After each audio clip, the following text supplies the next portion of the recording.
Okay, good morning, good afternoon, good evening. Welcome. Hey, Fegley. Hey, Malfory. Hey, Tuxedo. How are you folks doing? Going down a PETG rabbit hole. What kind of PETG rabbit hole? Oh, there we are. There's an Oscar already. He's like, stream started? Treats.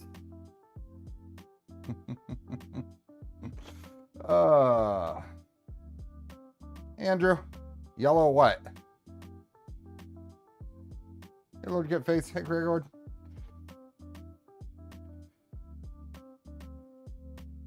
Tohos. Thanks for being a member. 51 months. Got an email from PETG this morning about upgrading Mark 3s to Mark 3S Plus in order to Mark 4S kit. Oh, nice. Hey, Ahmed.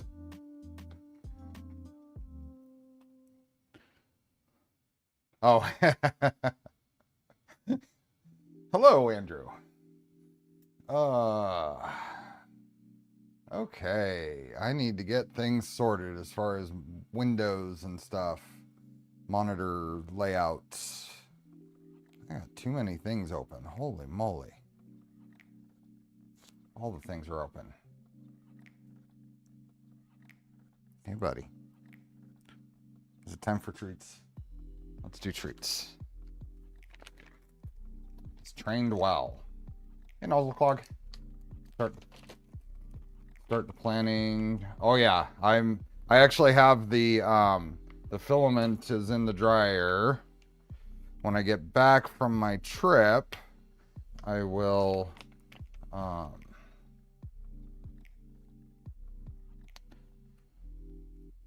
my trip, I will be tuning to print because I haven't printed it before. It's the ABS Pro, or at least I haven't spent any significant time printing it. One more. There you go. Printing the ABS Pro. Hey, you can't go yet. Nope. Oh, jeez. Ruder and ruder. Okay. Oh.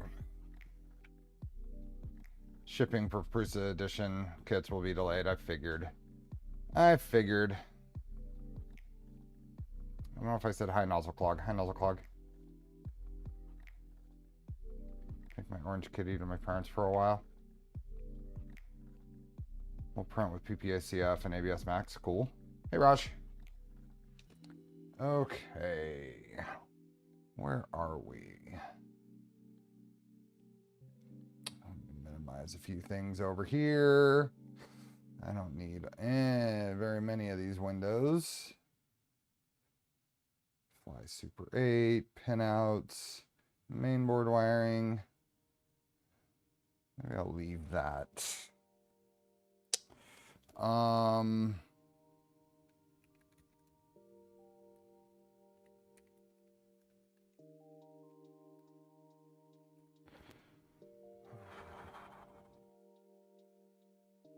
We're gonna get out to the documentation. Just go to the build guide.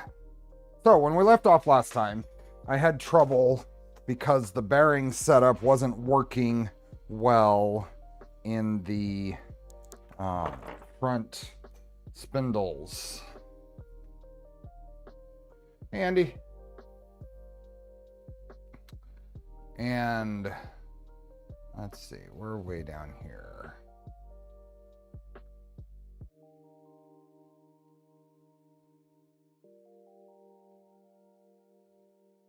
We put that together. I put a bunch of these together. We got through stuff like this. All of these should be together. This was put together. Hey, Gurgman. What was this? Small or big front suspension. Yeah, we did these. The other side. So now we have this assembly. Then we started putting the front spindles together. And we got to here. And they weren't running smooth. So that was a good point to stop last time. So I reprinted these parts. Discovered that the the ones that I was trying to use had warped off the bed, not off, but warped. And I think that's the full cause of the problem. So hopefully that is, and we will figure it out today with new parts. Brought my trident back to life. Now large prints are pure garbage. Uh-oh.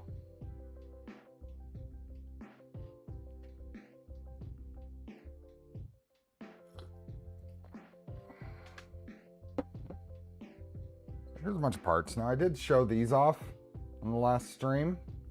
I have all of the wheels printed now.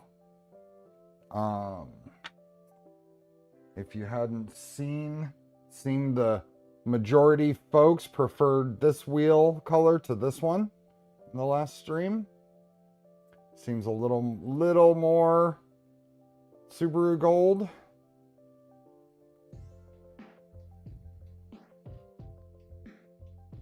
$160 solid fork kit, nice. The challenge with printing these, let's go with this one. So this part ends up being an island, and I'm printing these with PETG supports.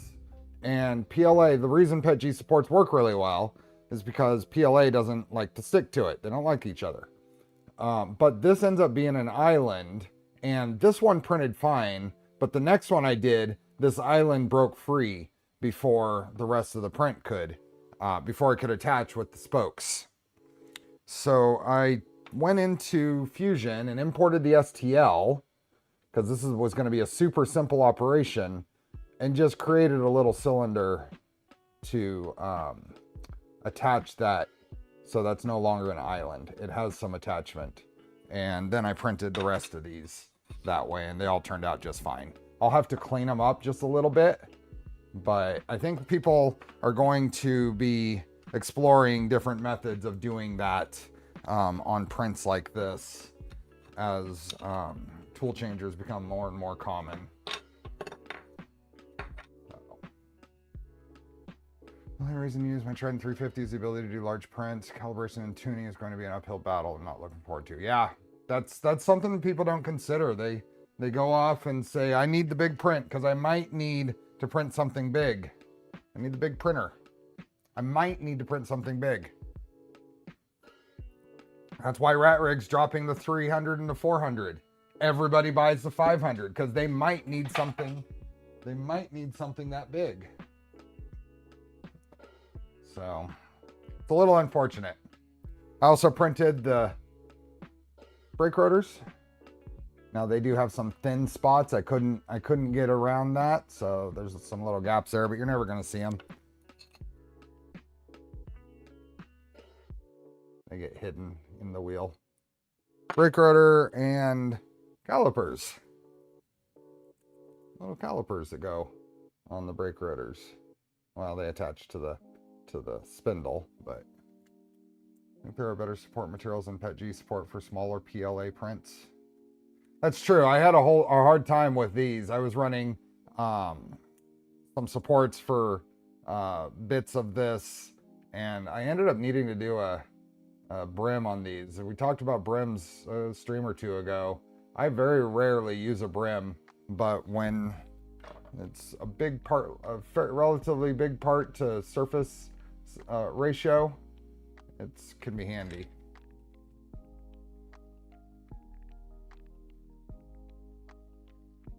So anyway, let's get these parts off to the side so we don't need them quite yet.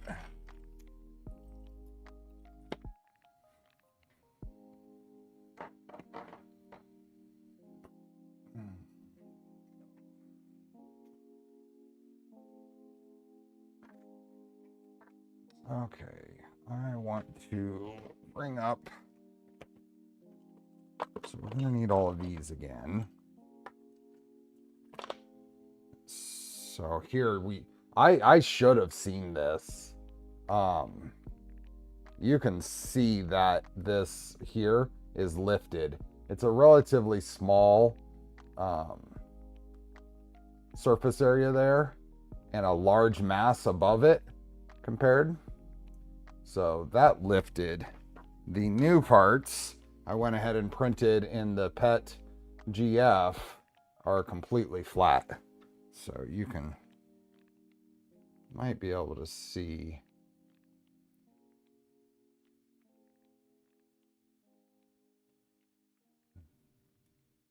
Might be able to see that gap in there. But would BVOH be an option for printing the wheels? That way you don't have the island. Well, I mean, the kind of the point, I guess. Maybe, but this was easier. And BVOH is challenging in that it really needs to be dried. Like, really needs to be dried. So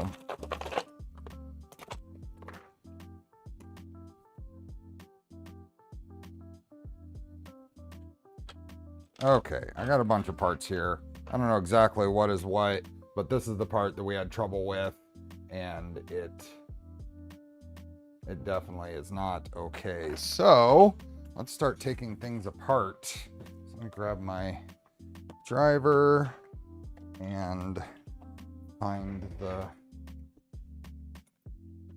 go.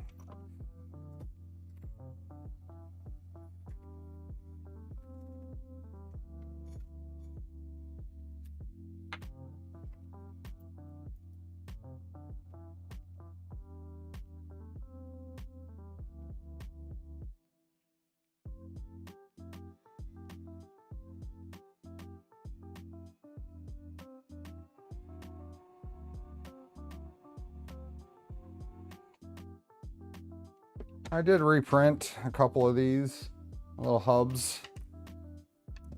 Thought I printed, I guess I only printed 2. So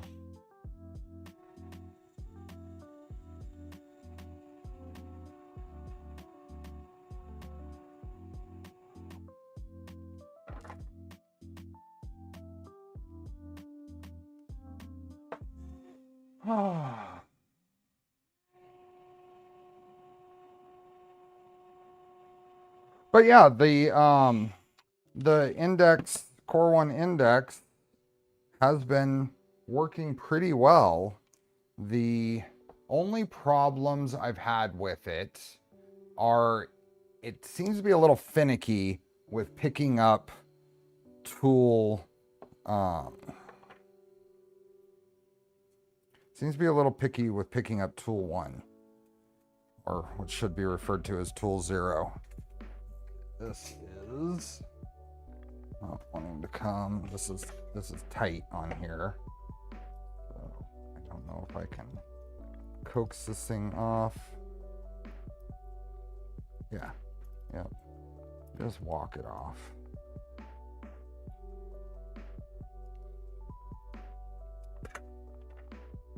There we go. Okay, so that comes off, and then we have a couple of little rebar screws.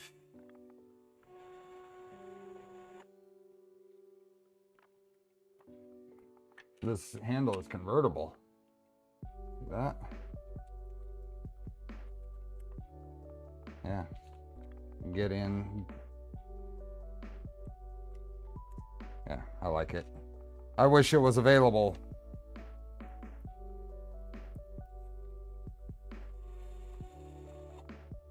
Okay, so that one goes in the trash.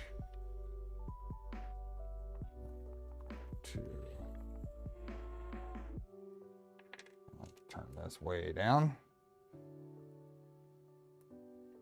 Photo to be heavy. This isn't light. This is not light. Wonder how heavy it is. If you want to compare,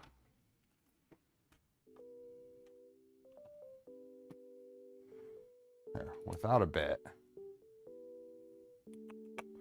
0. This is 510 grams. So it's 8 volt. This is their 8 volt.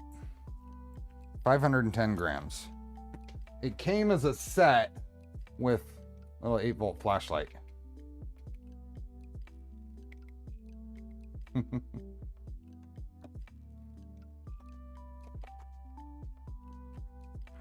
Are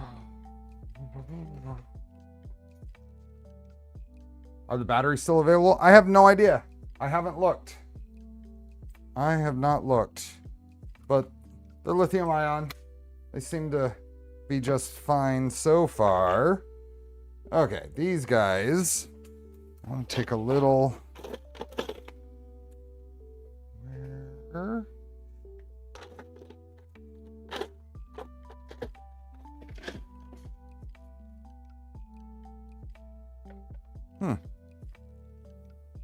Ah, there it is.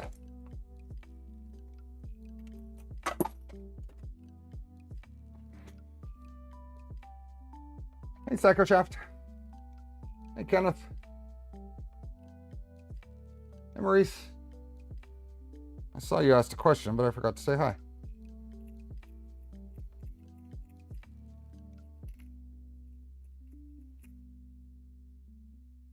I'm just a little bit of elephant foot stuff. Not really, but just making sure I'm maximizing my chances that that fits on there just fine. Okay, so then this guy goes here. Let's see if we can press this in from that side. Oh, that is so much better. That is so much better. Let's find out if it's still better when we bolt the end, bolt the other side to it.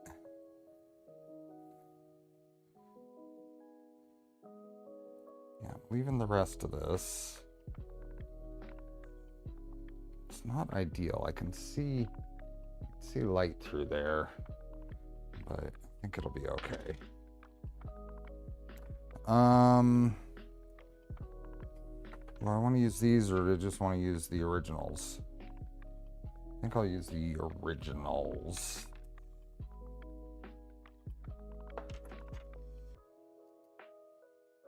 That had away before that as well. Yeah, I try. I'm really good at trying.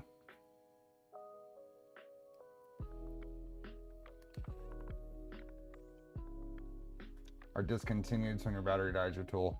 Yep. That's the trouble with any of these, right? You think those Physic or whatever, or Hodo? Well, the Hodos are all integrated. So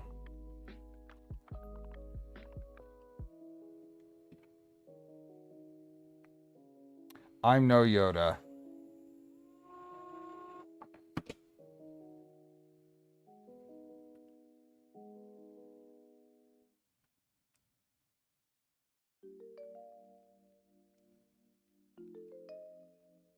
What's going on here?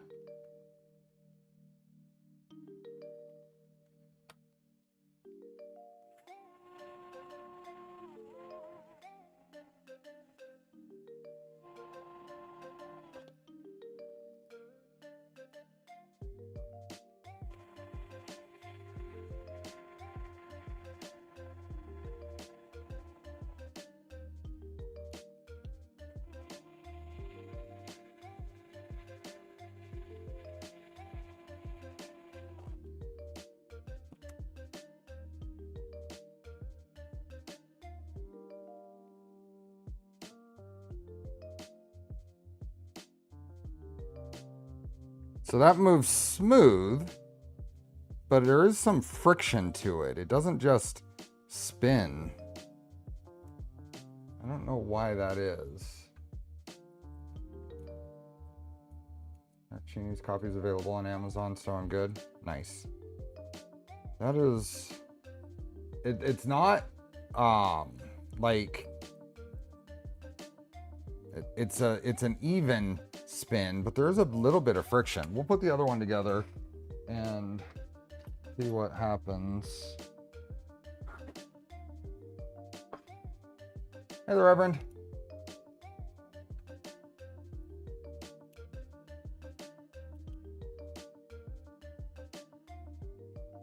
I don't want to use this driver. This one's a ball end, I just realized.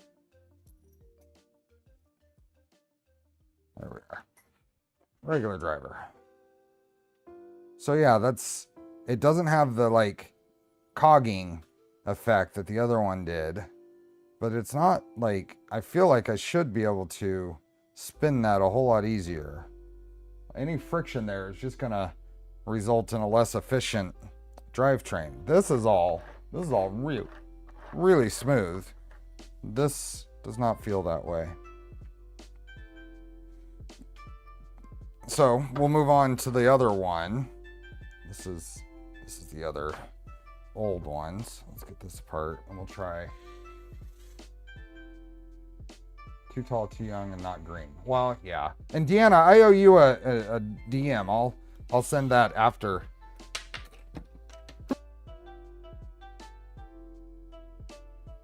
Oh, that sneeze came on quick.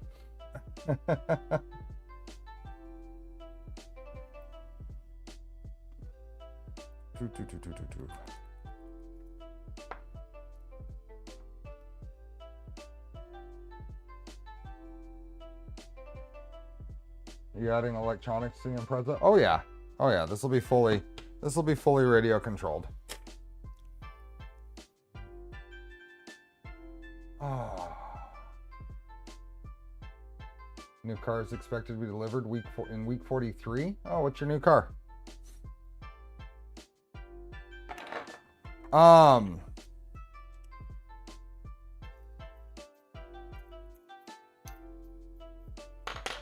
Send me a DM, Reverend.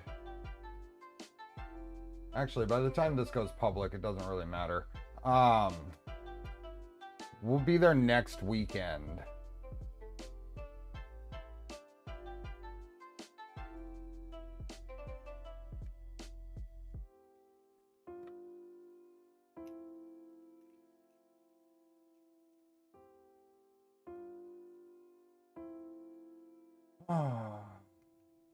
I'm self-sourcing all of this.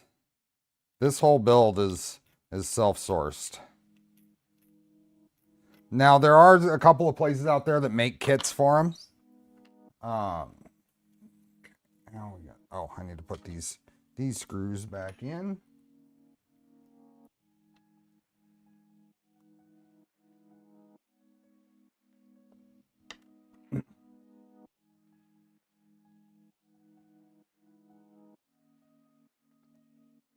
Perfect, Deanna. Much appreciated.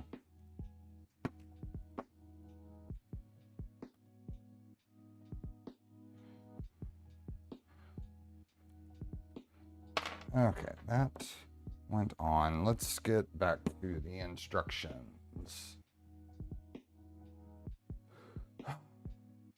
So all that's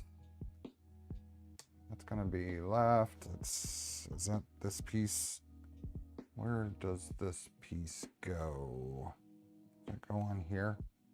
I don't like how much friction there is here. Belong to the Electric Car Club of a hybrid and electric. Nice. Oh, that bolts to the side.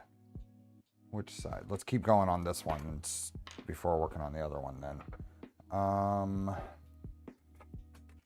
think that's this piece, L. And that goes on there with two 2x12s. Let me get my collection of fasteners back up and out. There's the 12s. Two of these.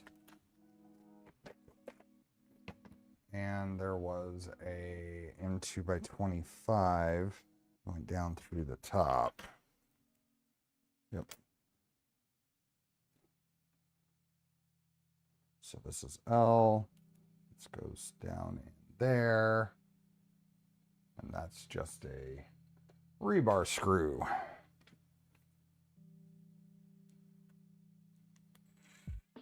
That fits on 90 TPU 3D printed tires for extra drift.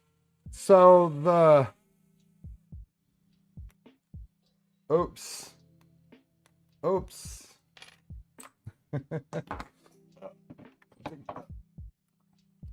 we go.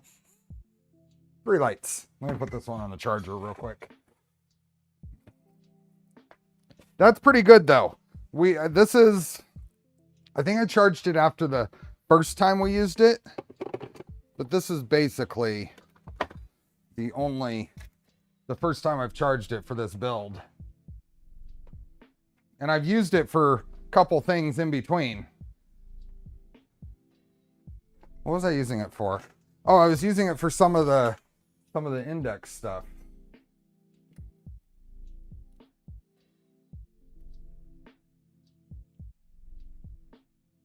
Anyway, talking about TPU tires. The TPU tires on the Sakura are too slick. I'm hoping these are TPU Air. These are TPU Air, Psycho. We're going to see how they work out. I've also printed TPU Air tires for the Sakura.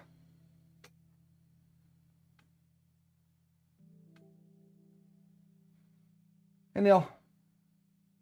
Hey, Gil. Is a Hoto or a Fantic with a built-in battery, you'd be stalled. Exactly. Okay, so this goes here, and this goes to the back and bolts to the side with these two M3x12s.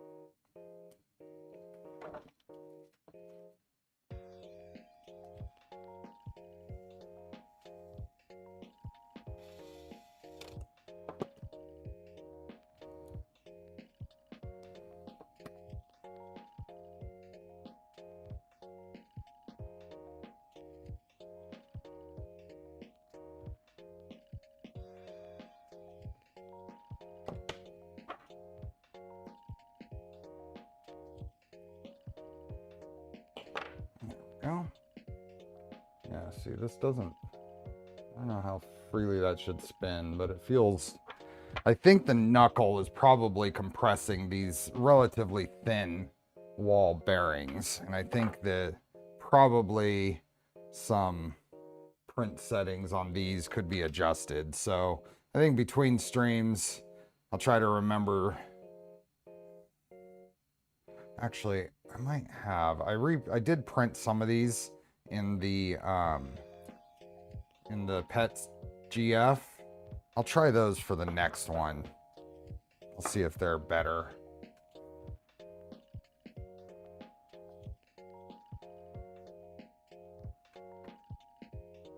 Okay.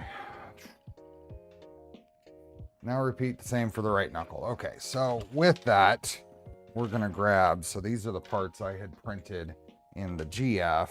They need a little bit of cleanup here, but let's just make sure we're grabbing a right side and a right side. I do have the parts for a left side. If this works out really well, we can swap both of them out. Here's the right, here's the left. So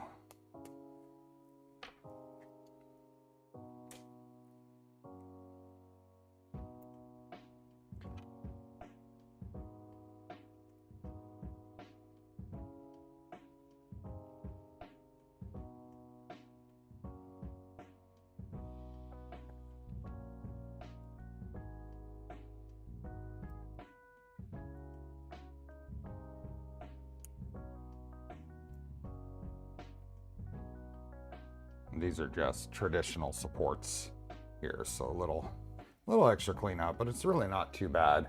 That was a supported surface.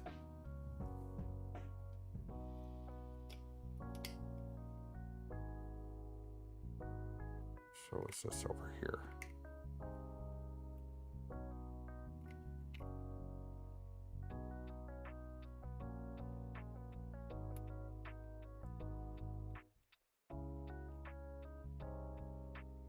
Oh.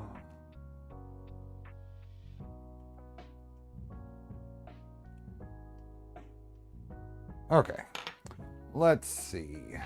Now repeat the same for the right knuckle. So we go here, and we need another bearing. Need loose bearings. I did forget. Espresso maker at the moment, going to be a wired evening. Wired or weird? Weird or wired? So that is It's not super tight, which I think is okay. We'll see how that actually fits. And we're gonna do this. We might as well do a full I'll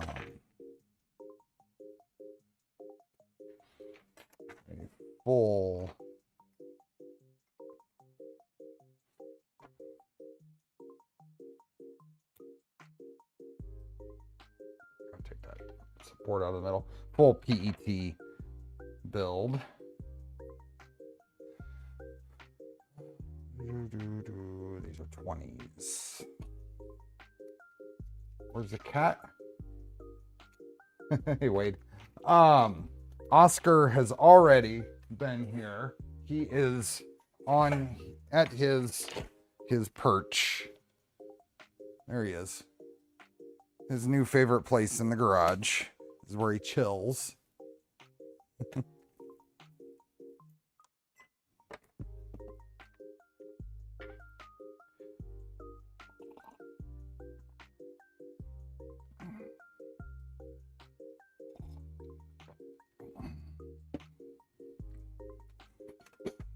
Okay. 1, 2, we need 3 of these. 320. What do we got? A Martin here? Didn't say hi to Martin. Hi, Martin.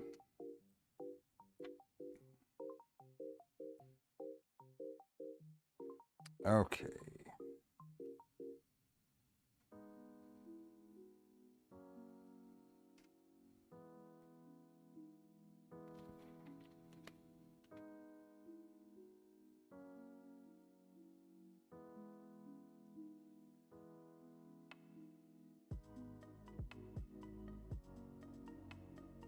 I've mentioned to you, Reverend, that I have I think it's a 65, but it might be a 66 MGB.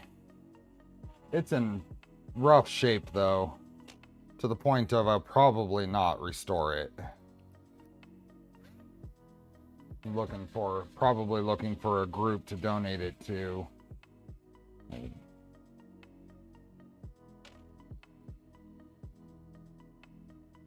It's wire wheels and aluminum hood and everything.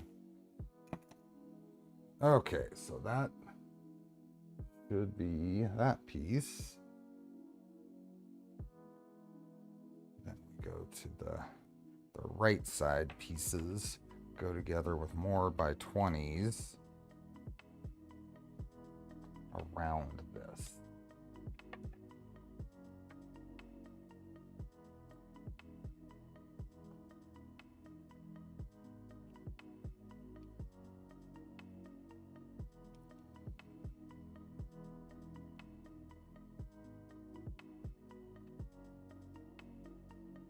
Hey, Bill. Stop by to drop a like. Thanks for stopping by, Bill. Okay, so these go in from the short side. We're in 2 by 20s.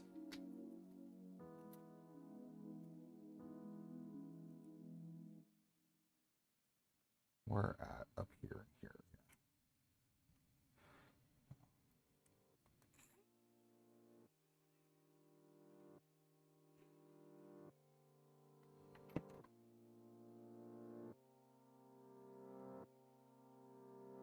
This is a lot smoother, so I may rebuild the other one real quick. How's the Stealthchanger? I haven't printed on it in a while. Last time I printed on it was parts for this, though, and it's just fine. Yeah, that's a whole lot smoother. We're gonna rebuild the other one. I mean, it doesn't just spin, but this other one has... I think I probably damaged the bearings when we were messing with it last week. Because it's just... This is smooth. Little bit of friction, but smooth. This one, I can feel the balls in the bearings.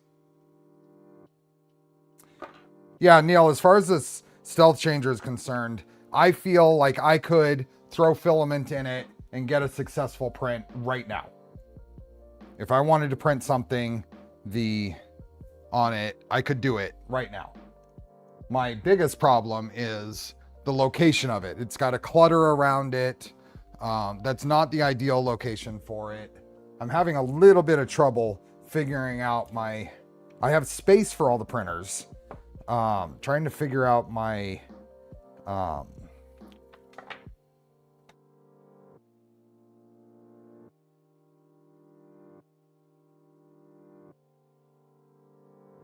okay, it went away. Trying to figure out the arrangement of them all. So, yeah, false alert. It was almost there. Now in 3x25. Go from the top. 20. Where did the 25s go? I thought we put the 25s in a little bin. 16. Uh-oh. Where'd the 25s go? I bought all of those. Where'd the 25s go? Those are the ones that I was short on that I had forgotten to buy, and then I bought them. So I got 12. Oh, there's 25. Okay. There we go.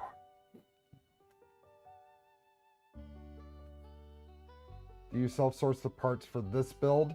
You can buy. There's some RC kits or RC builds. There's a place that, where does this go? Hold on. This feels weird. What's going on here? There's crud in the top of this.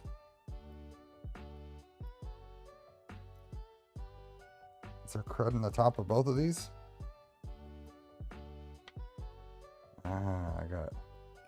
I gotta dry this PETG off. Uh-oh. I hope this will be okay.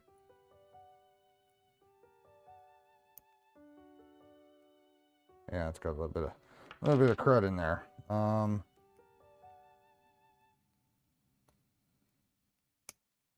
Get most of this out of here. Let's see if we can drive a screw in there. Yeah, the Canadian shop, exactly. Hey, Gobi.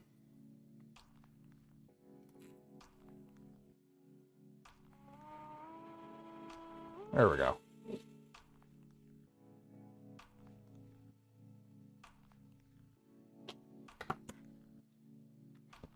Clean off a little bit. There's a little bit of retraction artifacts on the sides, but that's not actually a retraction problem. It's a wet filament problem, I'm sure.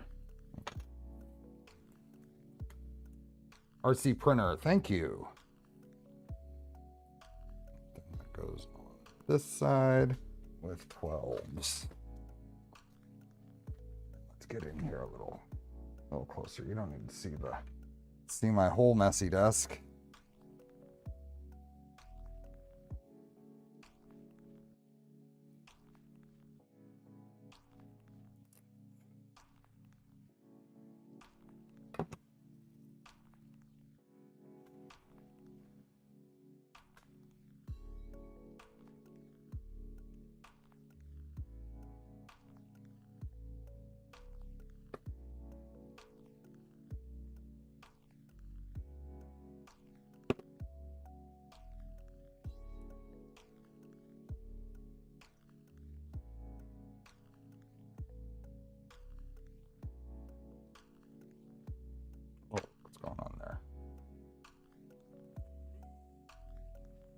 I don't trust that screw. I couldn't get a bite on it with the other screwdriver, so we're going to replace it.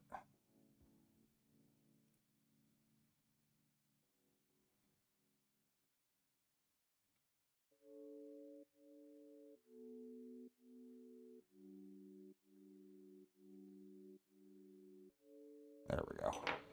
Okay. Yeah, that is so much smoother. I'm glad I tried this. I mean, it might have been smooth with the other parts, but I also feel like the knuckle here fit around the axle a little better. So let's do that here, which means take this.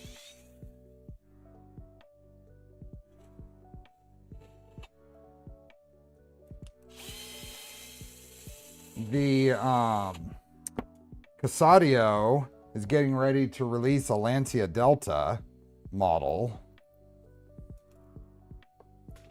which I don't have any affinity for the car, but just the build looks fun. There's too many of these. I need to do the torque.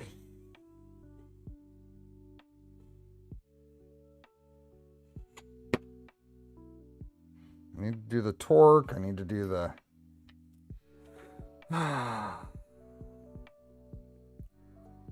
this. I need to do the boats.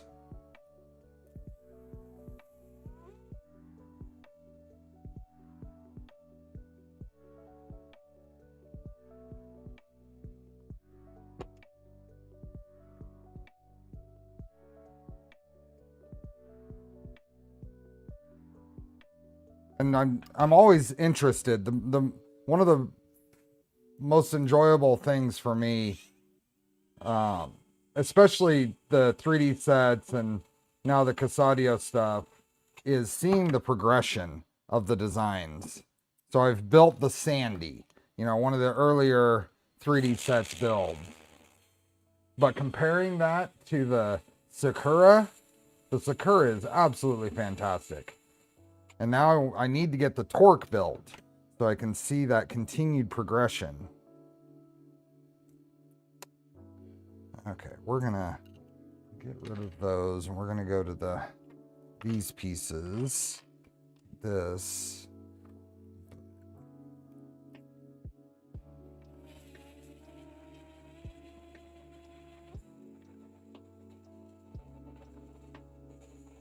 So I have started printing.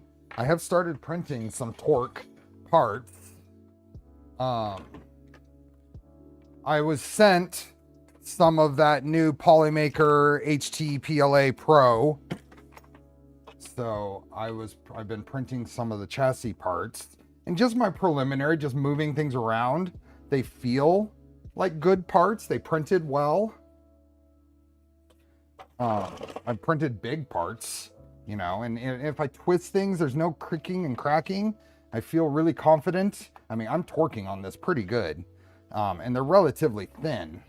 I don't know as far as... I printed some of the rear axles because I intend to see how this behaves annealing it. With their annealing instructions. Figuring I'm going to end up... These are fairly small. I can reprint them. But these seem like good candidates to see how that does. There's the axles. Might be a cool thing to anneal the axle. But yeah, these are what I printed with that. I mean, bridging for that. That's pretty good because that prints like that. The bridging turned out really good. There's some frame pieces and stuff. But yeah, I did some printing with it, and these are torque parts, or torque parts. Hey, now, dear. I'm not convinced on the high temp either, but if their big thing is advertising it as a material that should be annealed, I'm not going to anneal those big parts. That's just asking for trouble. But the small parts will be interesting to see.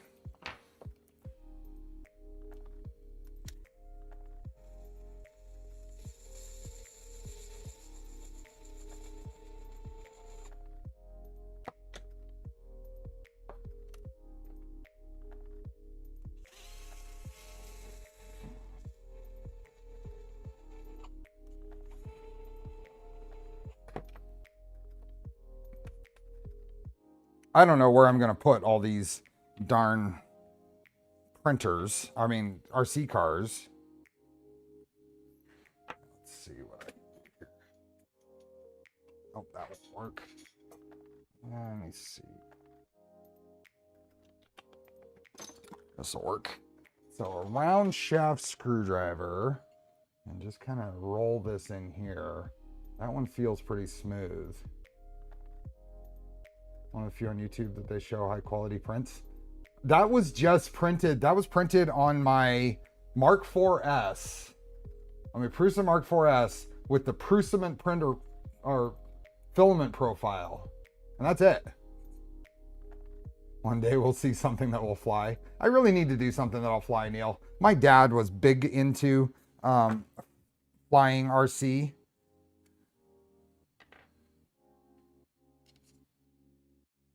Those don't feel bad. I wonder if it's just the... I mean, I'd say, I mean, they don't feel bad, but they feel fine. Let's grab a brand new one and see.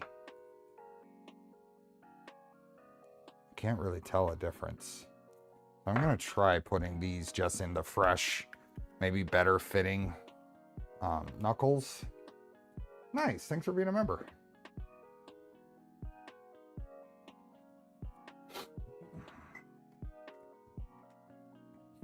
Okay, so let's put this all back together.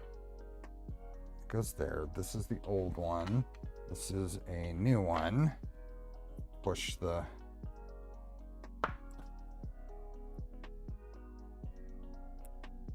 Go. Push the little support plug out of there. And then these are 20s, I think. John Beck, thanks for being a member. 12 months. Yeah, these are 20s.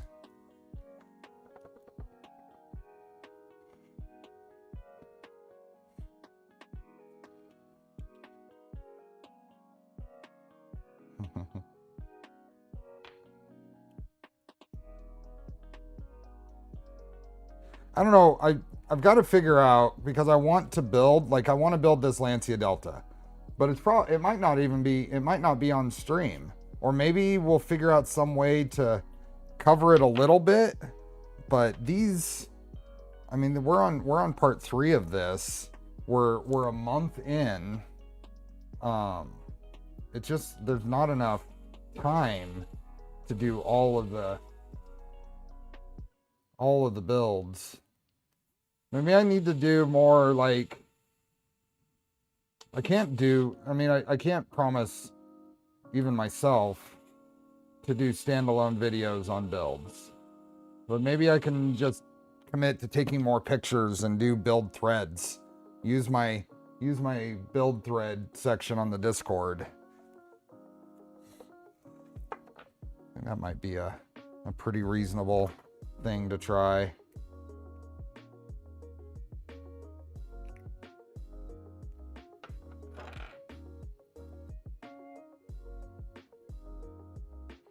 There's a little plug in here. And in here? No. Okay. Okay, so these get pushed apart.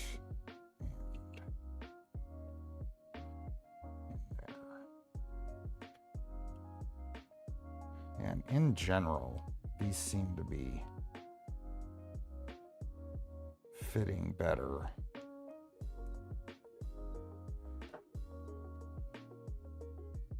Which side did these go in from? From the short side, yep.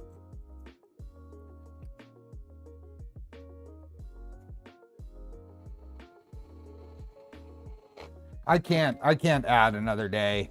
It's just not reasonable.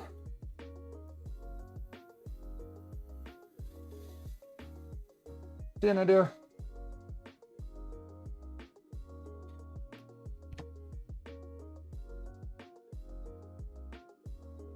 That's a lot better. That's a lot better. I'm okay with that.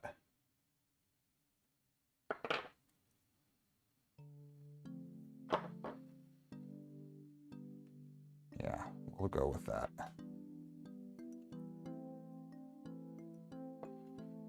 I do, yeah,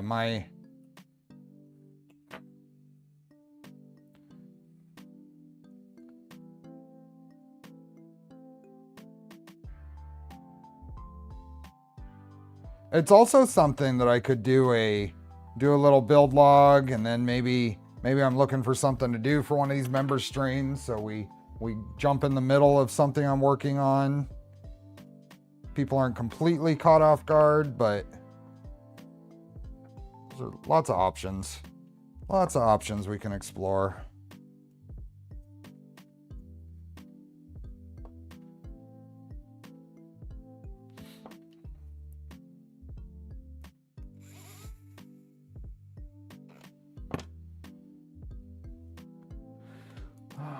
We do fiddly stuff on stream and bigger assembly off. Fiddly stuff off stream. Well, the fiddly stuff, the advantage of doing the fiddly stuff on stream is to show how to get past it. You know, here we go. So here's our two better knuckles. These both spin pretty good. I can feel a little bit of something. I think I do. It's got to be the bearings. If I swap those bearings out, it might get a little better, but I don't think it's bad enough to take the time.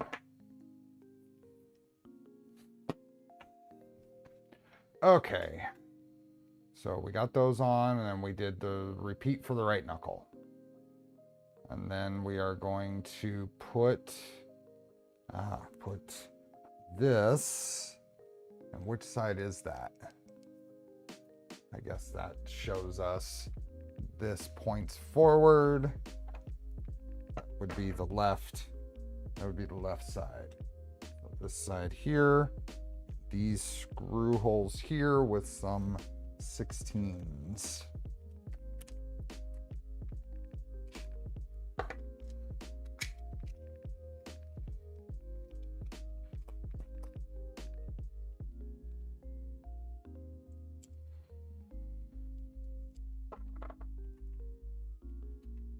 These things were interesting.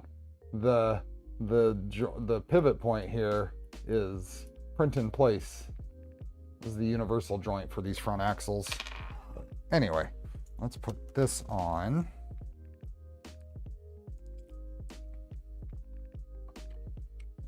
It's up in there. And these going here. I'm gonna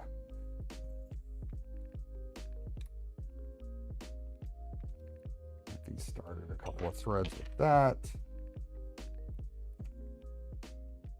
Go nice and slow.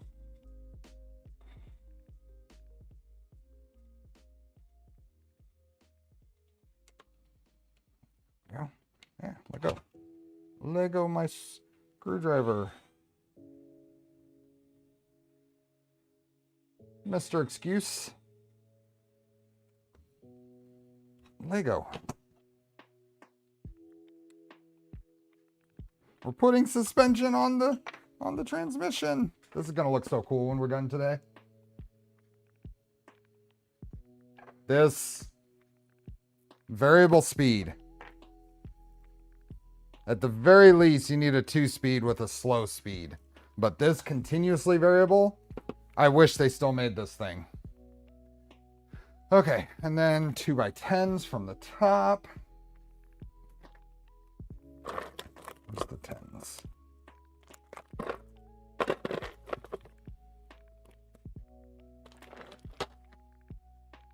Eights.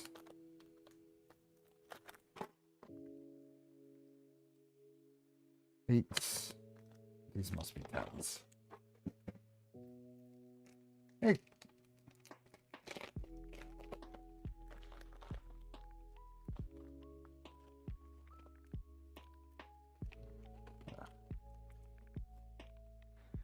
These 10s. Yep.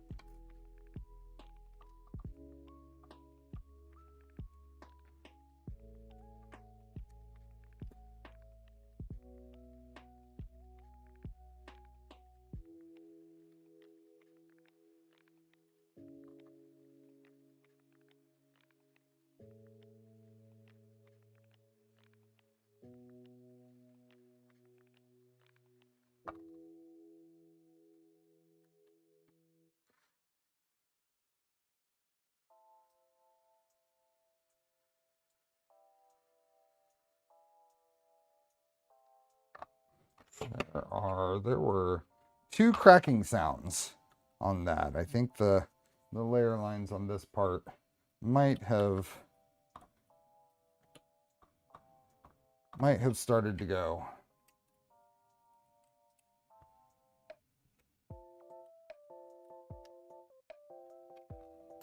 Not sure, but it's there. I'll repeat the same for the other side.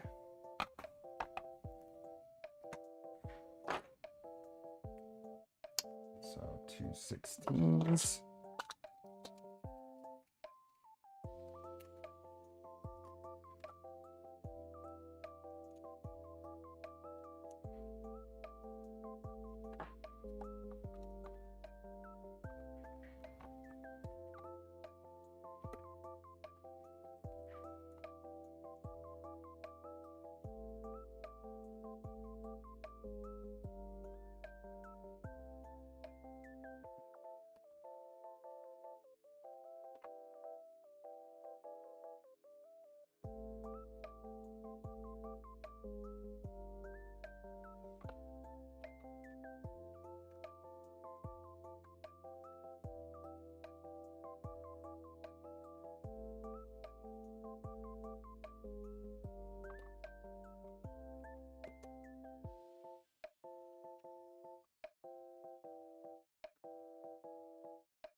Morning, Bob.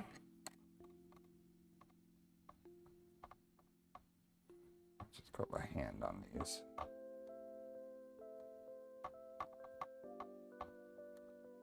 One went in fine. Maybe I've heard layer lines sliding against each other. I don't know. Daniel, welcome. Happy Saturday.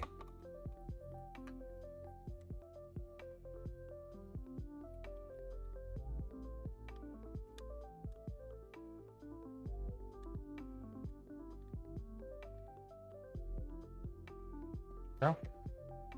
Check it out. We're starting to get suspension bits.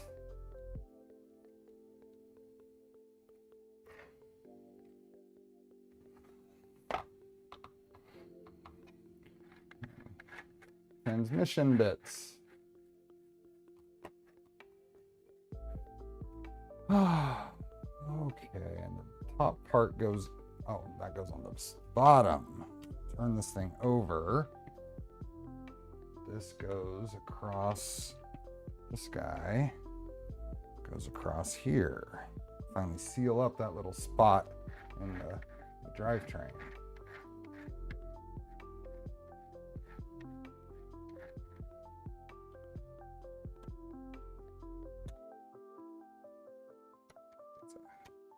Tight fit, but it went on there.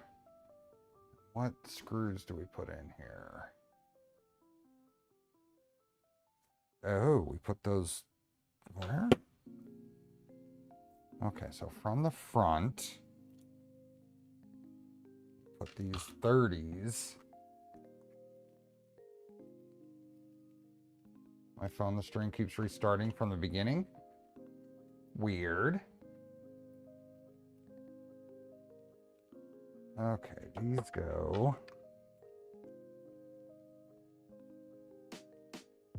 Okay.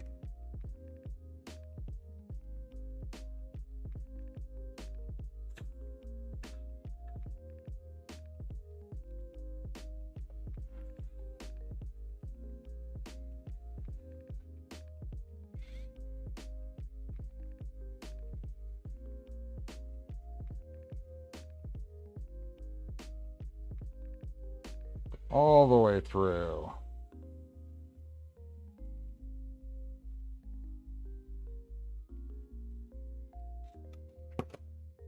All the way through to the back.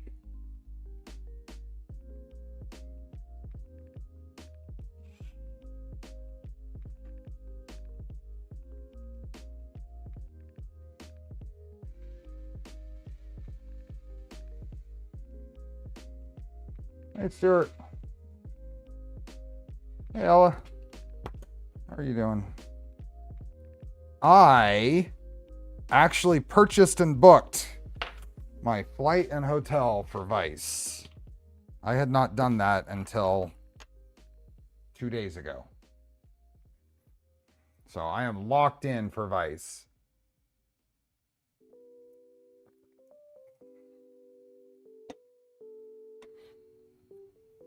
Okay.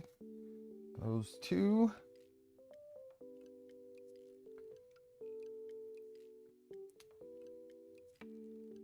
And then 2x10s into the remaining 4 holes here.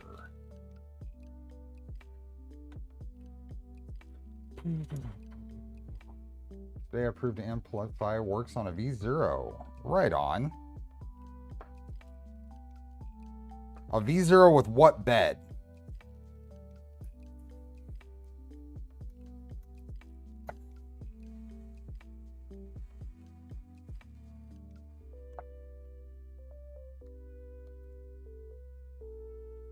LDO Kirigami, okay.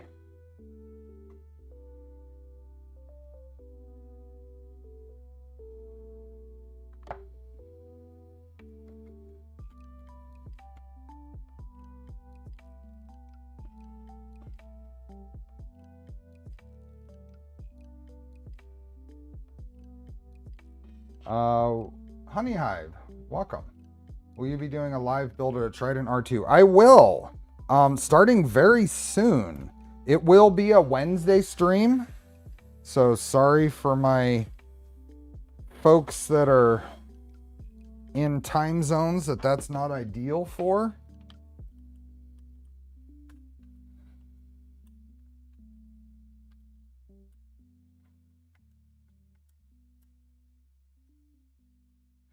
But we're going to be starting that very soon.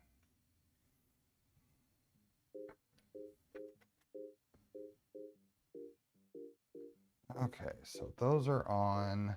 Now we get to work on the front suspension, and that's these parts that I was just showing you, that these have a built-in part of the joint. And these, I mean, this was the there's some of the support still in there. The PETG, the supports are popping off just fine.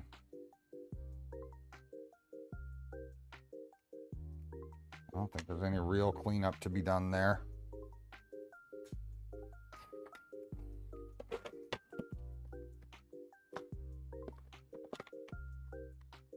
The M3x6s, there they are. You haven't tried in 250 to build, so you'll be following. Awesome.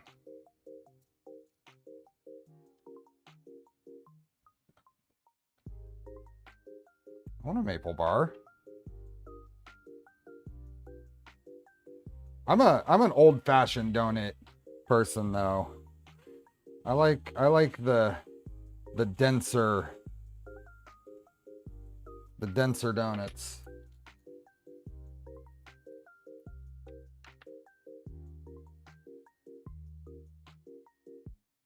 Welcome, Edward. So I already have a Trident with index on it because I was one of the beta testers. I released my files on printables for that. So this Trident being built will be just single tool head.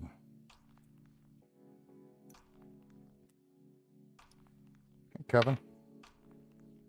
I got a little bit of plastic pushed out the back here, I think, from the thing. So I'm just trimming that.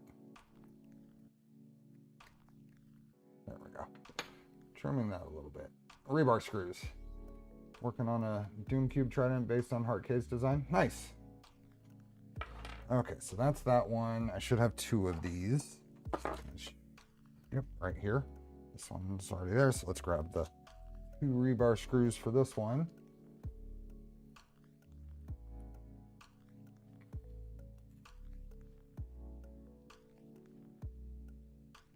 Are there any other? So, the Stealthchanger folks, are working on a design that's compatible with Trident.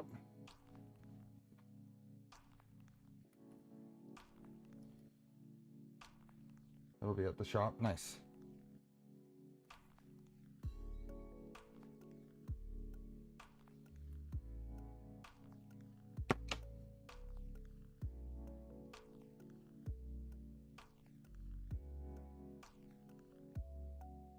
Sure this spins well.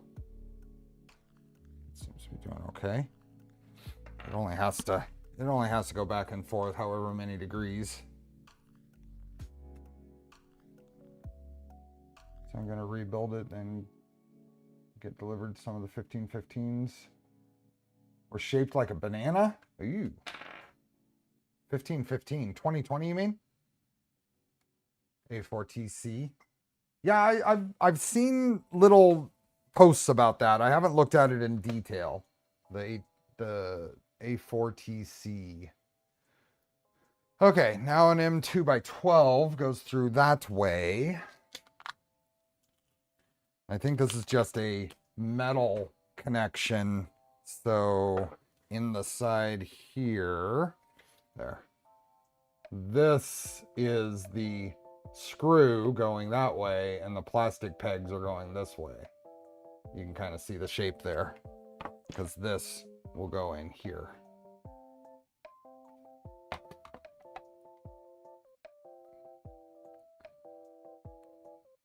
So looking at this, this is the rounded, so this is the top of the print. We'll put the screw in from that side. I think it's kind of obvious when you look at it this way. It's not on this side, which is flattened out. So I think that's probably important because the spacing on this is... It does not take much to do an R2 index. Yeah. It's technically 4, for the gantry, it's 4 printed parts because each side is 2. Well, it's 6 printed parts. It's 6 printed parts for the gantry and 3 printed parts for the Z to move the bed back, because it's the two front idler covers are different, and then the little pinchers for holding the 1515.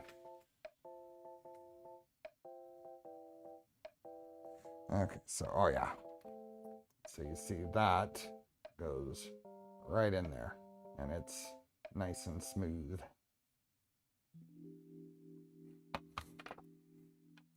So we'll do the same over here.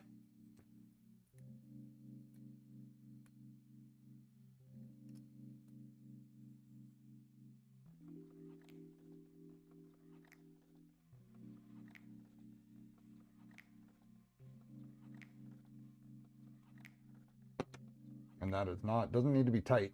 It just needs to be there.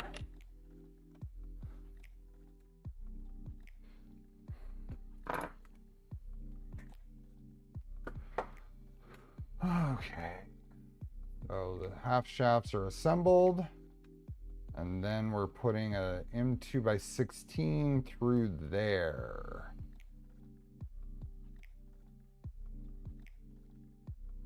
So I don't know how important it is, but we can see here the heads of the screws to orient that, and then the flat part of this to orient that. That's what we're gonna do. What size were those? 16s.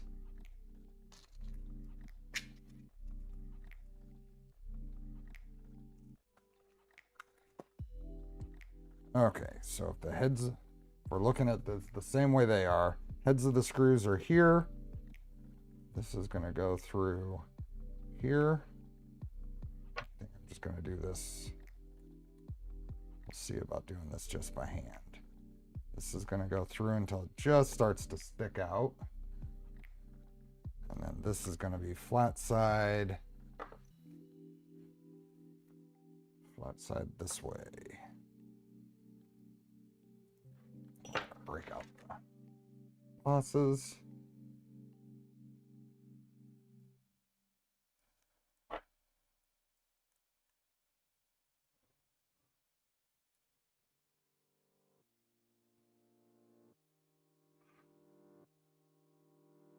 Yep, there we go. There we go.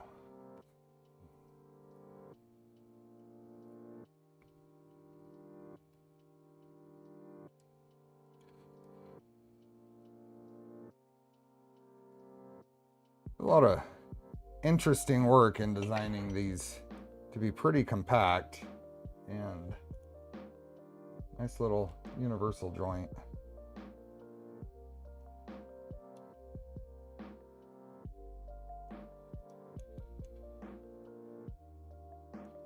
That's a pretty good angle that works at. Right there, there's no feel on that. Go a little further and you can kind of feel it. Yeah. Okay, so we're gonna do that on both sides.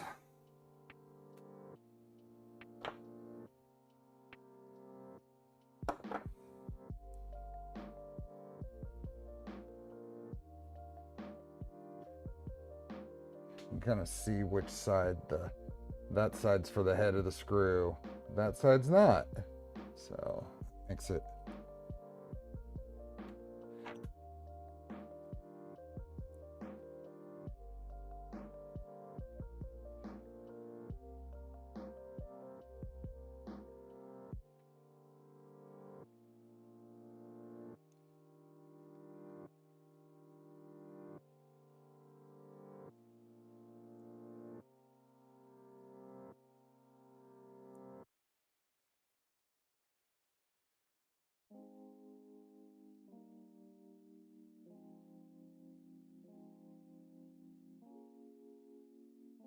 and there's no real tightening on this. It just has to be there.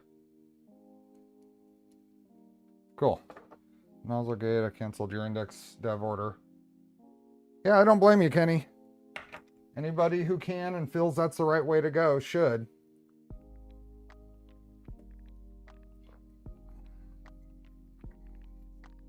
I have expectations and believe that Bondtech will do right. I don't have any, just knowing them, I don't think that it'll go completely south for everyone, but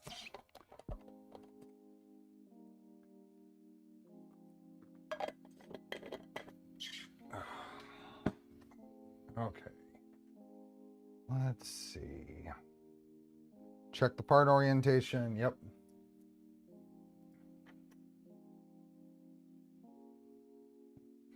Oh, I need to get back to 100%.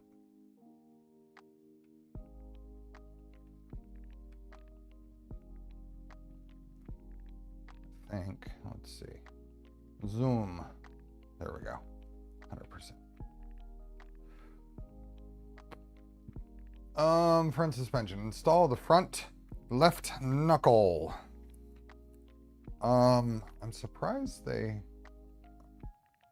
haven't told us to put any grease in these. No grease. Okay.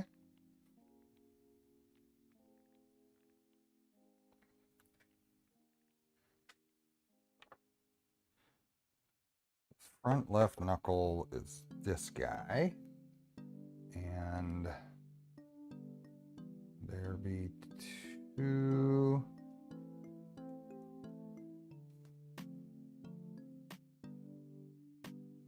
Front left knuckle, a 2x20 and a 2x16. 2x16 is the top one. I would have labeled both of these. I mean,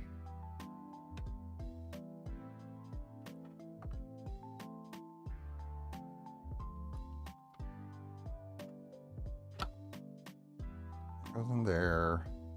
This goes around that. Let's do that. The 16 is the top one.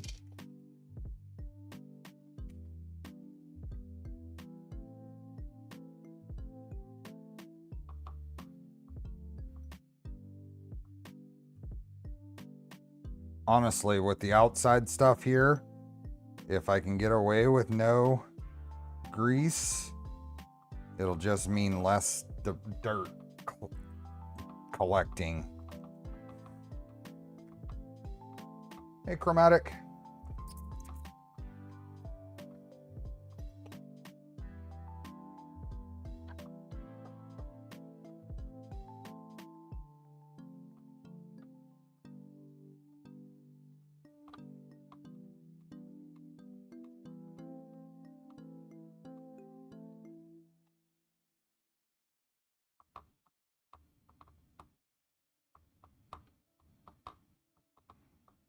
Okay, and then a 20 to the bottom.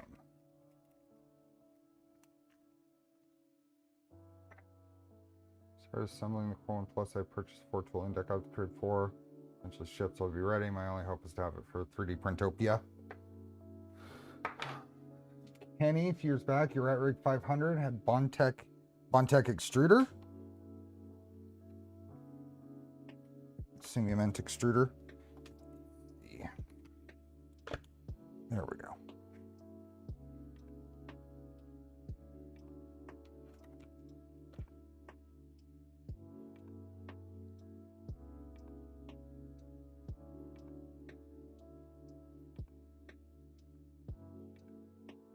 This is M2 by 20. That is why.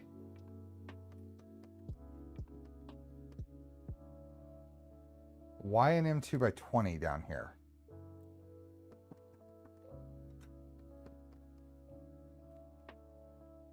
This is the same width spot that they're going into. The M2 by 20 is gonna stick out the back. It says recommended for the top only. M2 by 16. Oh, it does. It shows it sticking out. It does show it sticking out a bit. Okay. I'm not sure why.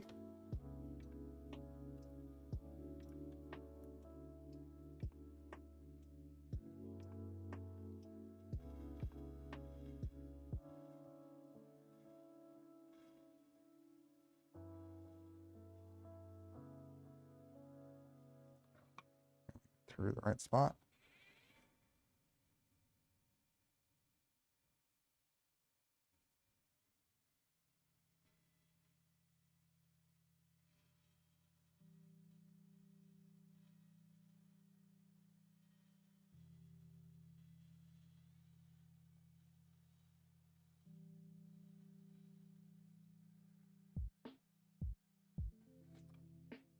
Okay. Sticks out the back a little bit.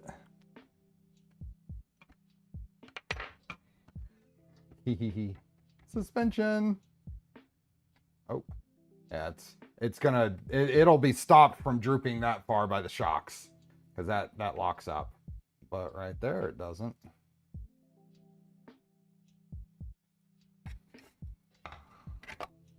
Have you built one of these, Kenny? What is that rubbing on? Oh, that's the TPU. The TPU ball joints have a little bit of rub there, but that'll work in. But there's no play. That's one thing that's nice about these TPU joints they do. This is all very solid. A lot of RCs have some play in the joints. We'll see how the steering is. That'll be a big test. Repeat for the other side. 16 for the top. 20 for the bottom. Is the red bit just an assembly jig or part of the finished model? That's just an assembly jig. It's really clever. This just kind of bolts to the bottom. It makes sure all the spacing stays correct. It is really rather clever.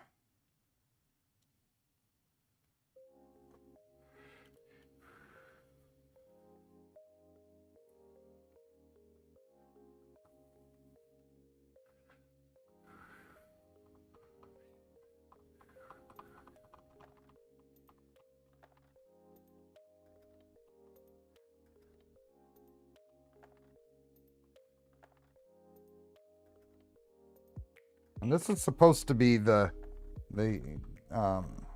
he strengthened the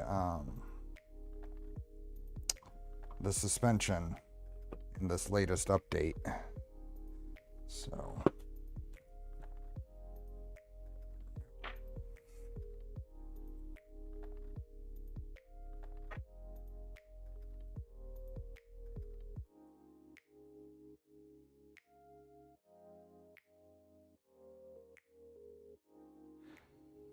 I think stuff gets bolted to the bottom of this. I mean, you could probably set the model on it when it's all done, but stuff gets bolted where this bolts in, where the stand is attached.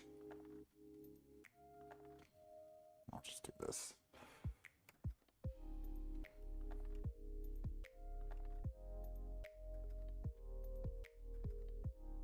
There we go.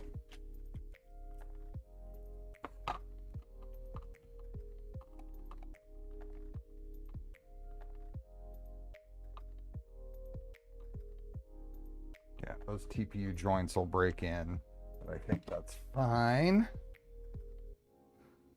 So now suspension. So we're not doing this suspension style. The shocks, I mean. Not suspension, but the shocks. We are doing the, let's see if it has a,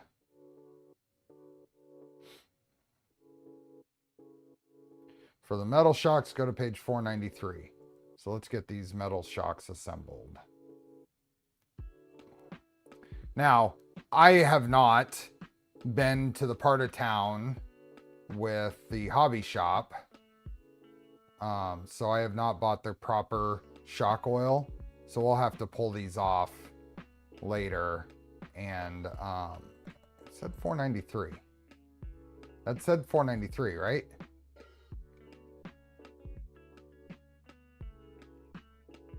Okay, where were they? Ha, 511 now. That note hasn't been updated since the changes to the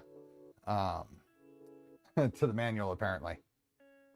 Okay, so we are building these. Remove the springs and the spacer. So let's get all these out.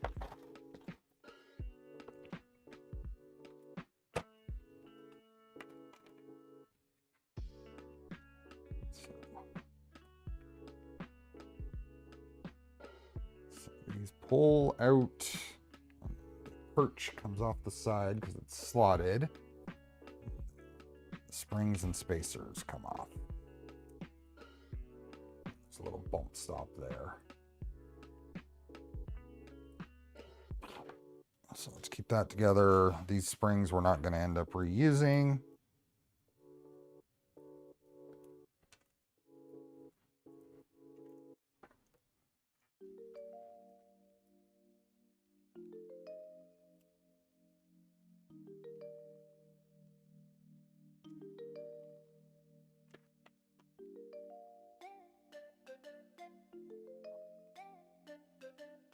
There we go.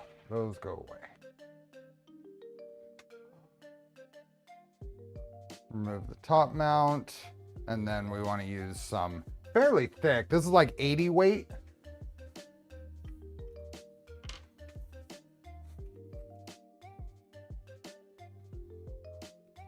But this is the little instructions on how to fill them. I'm not going to do that right now because I don't have the proper shock oil.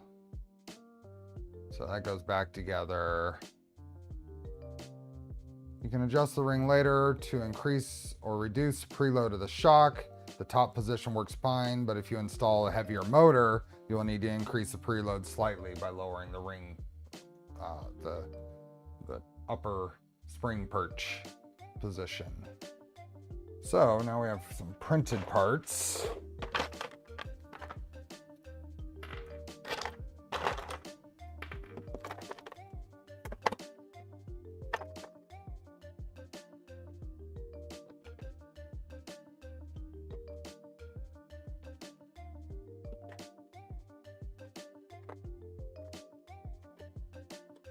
One more. There it is. Oh. And the springs, which I think are over here.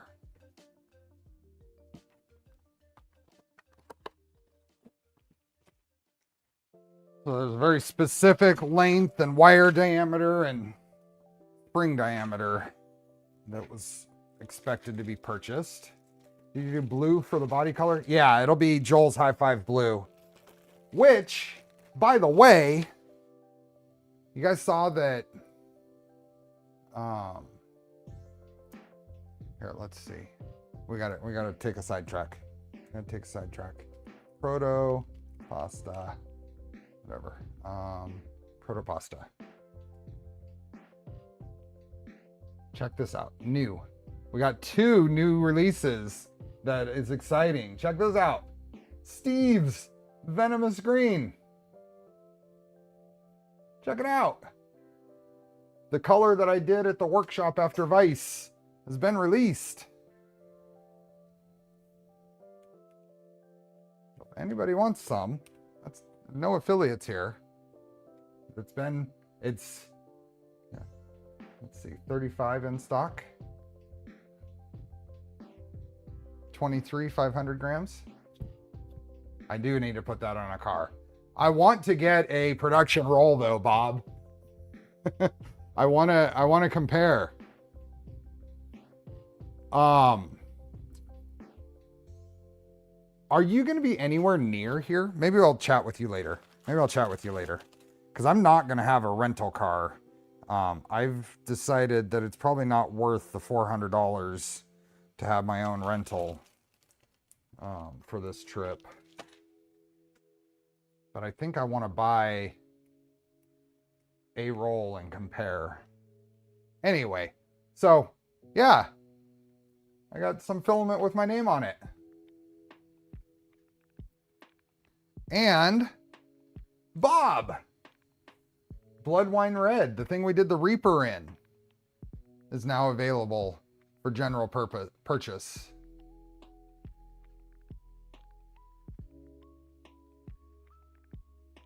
Here.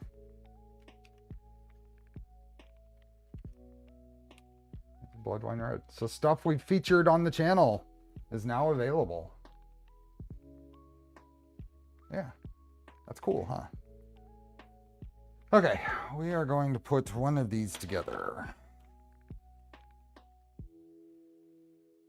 Got a little upper perch. This goes onto there. Spring. Oh boy. Oh, and then I got some of these. I've already cleaned off this one, I think. These came with a modeled in brim. I'll clean that off a little better here in a second. But this goes here, and then I think we got to really push on this. There we go. Not a lot of travel there. Not a lot of travel. Also, something I noticed in my regular RC car days is if you don't grind the ends of your springs flat, you get this. You see how it's bulging to one side? So if you have some way to grind the end flat, you'll even out that bulge. Because right now it's catching. And if I file those, grind those flat, it won't. So when we come back, I'll have gotten the right, those are really, really tight. I'll have gotten the right shock oil and I'll grind those flat and you'll see the difference. So, but for right now, we'll just assemble them as is and we'll fix that. We'll fix that in post.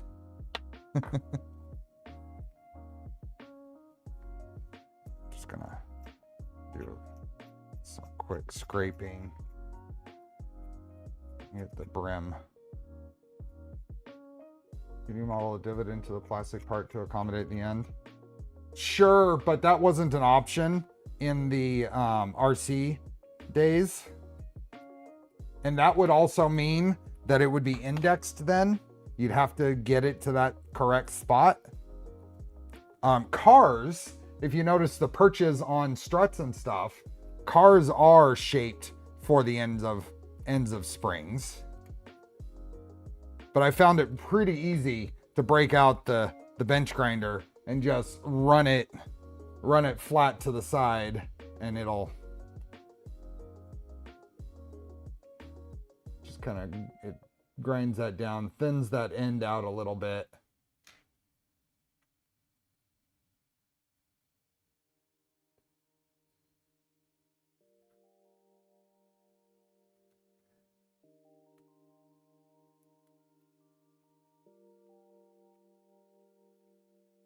Just getting the stuff off the ends here.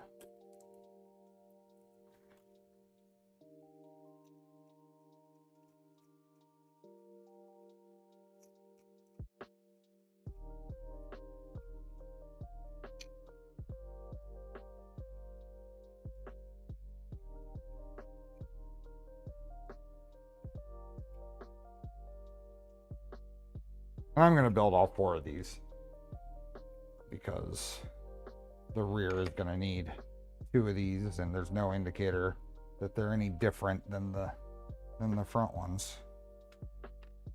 Where's the last one today? Oh, here it is.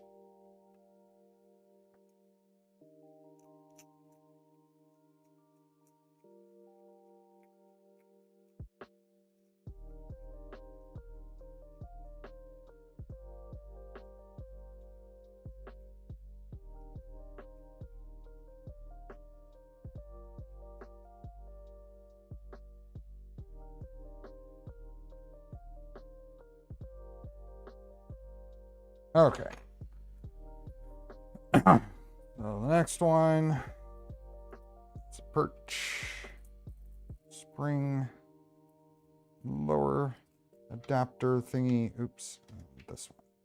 I like to keep these together.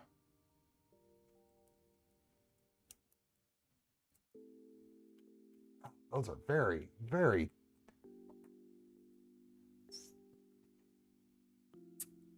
hard to compress. Oh, I didn't have them all the way to the top. For now. There we go. All the way to the top. Spring, lower adapter, and the lower spring perch. And rinse and repeat.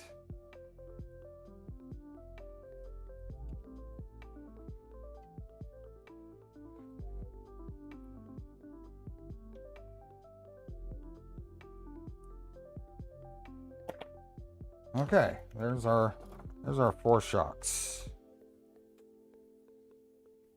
High spring rate, that's probably a big reason why it needs some pretty heavy oil.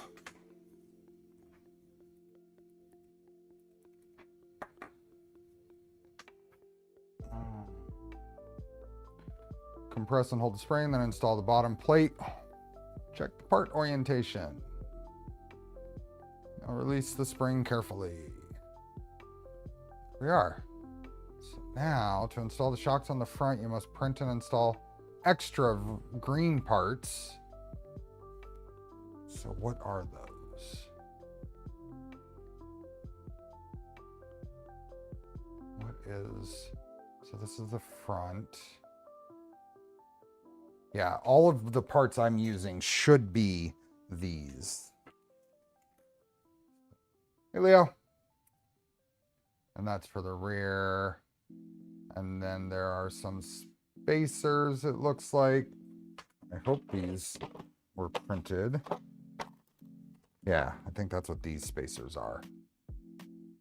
So that's for the rear. And the front. No, that's rear. Okay, so both sides need those spacers. Yeah, I've got a bunch of those spacers in here. So I think we can go the front go. Oh, I guess I can probably install them right now. Which side? It doesn't matter. Okay. These are pretty even either side. Okay. Let's see. Little spacers. These are the little shock spacers. So we'll just give the two for the front right now. In 3x16s. Hold all this on. Or in 2x16. Oh no. Hold on. Is that M3 or is that M2? That says M3. 3x20 for the rear. 3 by 16 for the bottom. 20 for the top, 16 for the bottom. Is that M3? Let's see. It is. It is M3. Okay. It is M3. M3 by 20 for the top. 1, 2, 16 for the bottom.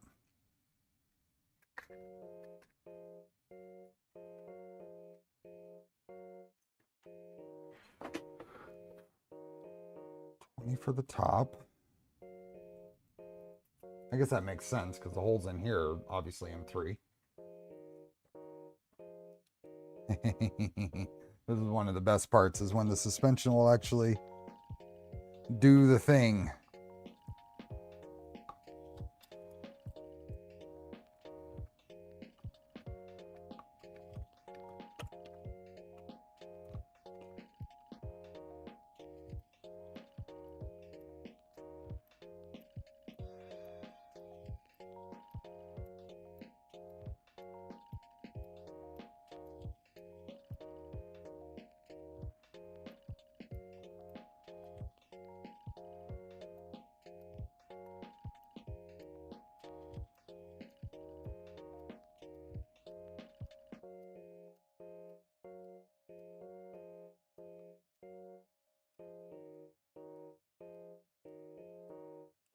Past it just a little bit. I think this. Yeah, those weren't fully tight. This flips around, mounts to that hole right there. Now I already screwed up. Goes past a little bit because there should have been a spacer there. Exactly, Jim. I missed the spacer.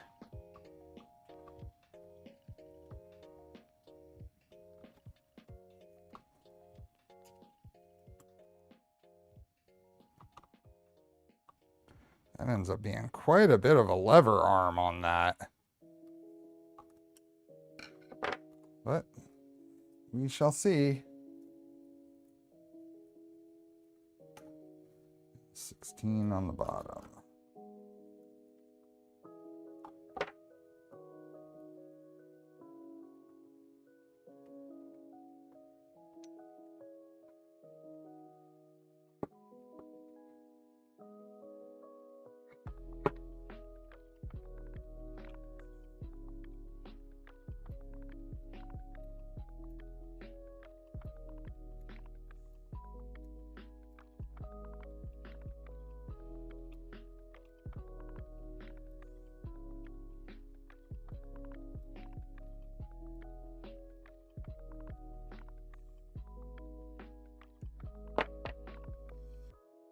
A little bit more.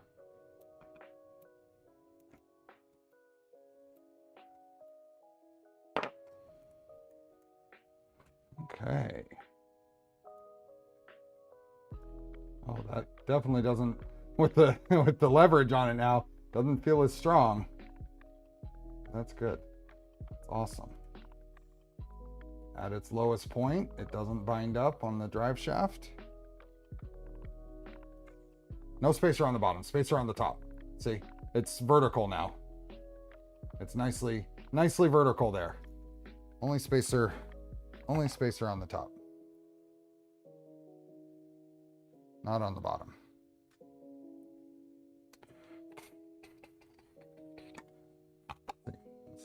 It's here.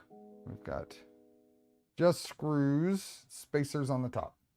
Top ones, just screws on the bottom ones.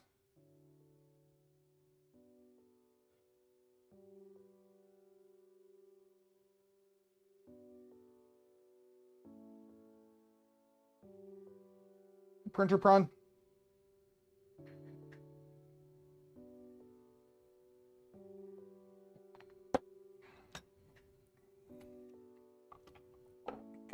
Now, we shall remember the spacer. Top one.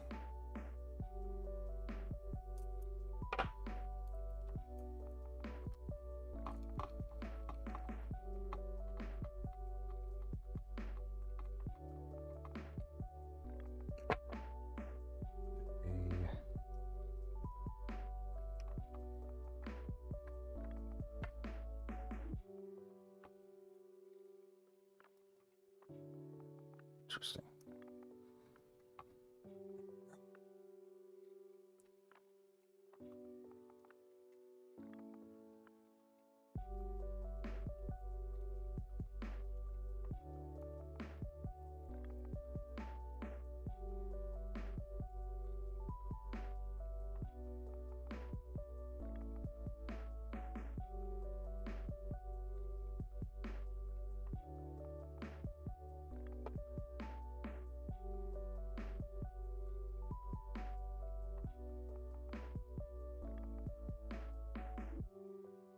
Ooh, we have working suspension. Very cool. Okay, now we go all the way back up.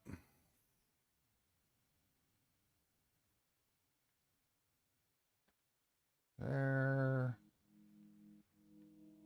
Shocks.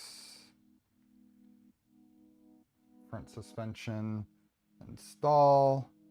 If we were doing these, it would be M2s holding the bottom one.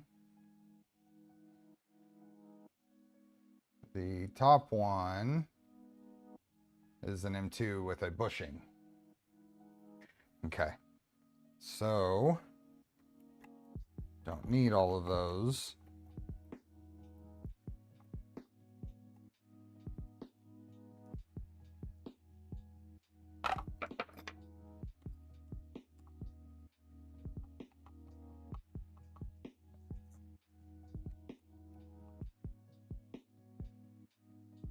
Okay.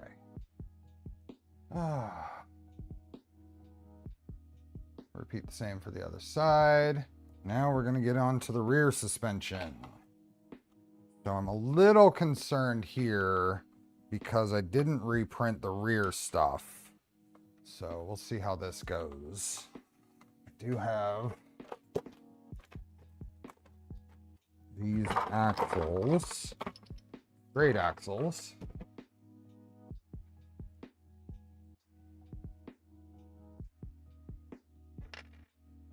And these are just the PLA.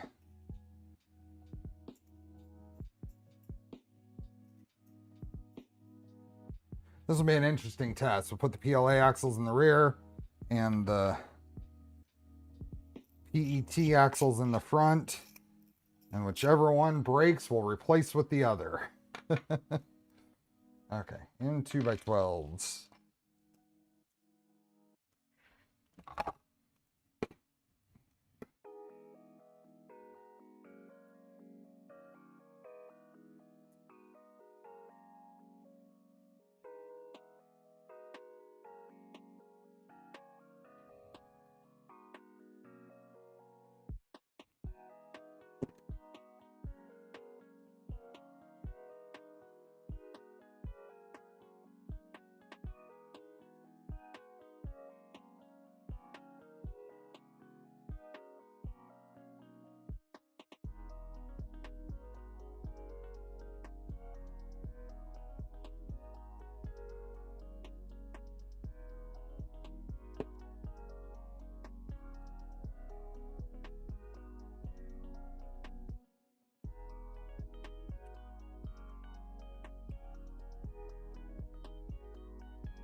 Looking forward to finishing the assembly of the Vertigo tomorrow. We'll do one more stream on that later.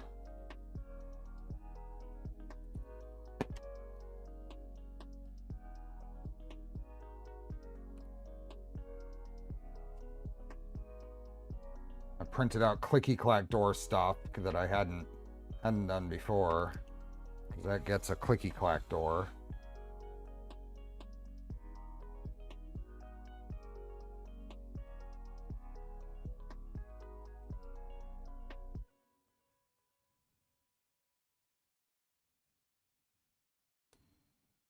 Ow.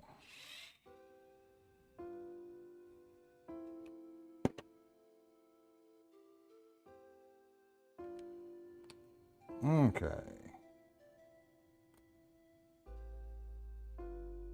There we go. Rear suspension. Rear knuckles. And 2x10s going in for these guys.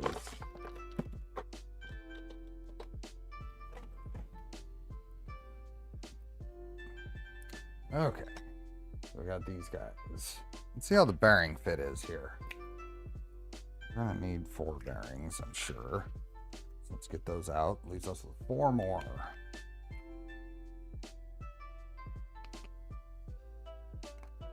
Yeah, that's pretty good. I like that. Okay. We have a bunch of M2x10s that we need to put on here.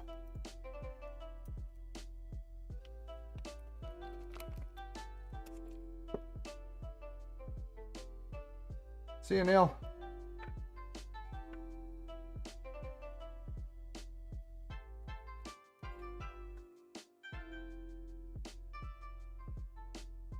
Some plastic rebar.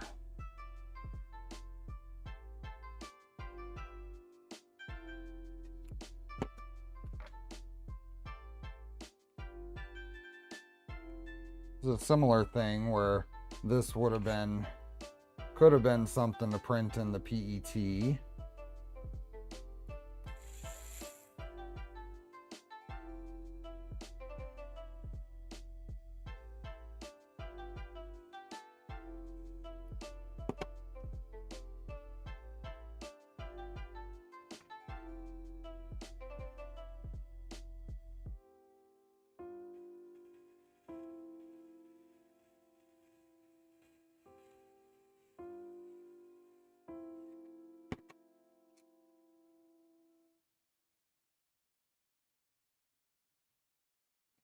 But you can very much see that profile. This is the screw, and the other side is the printed tabs.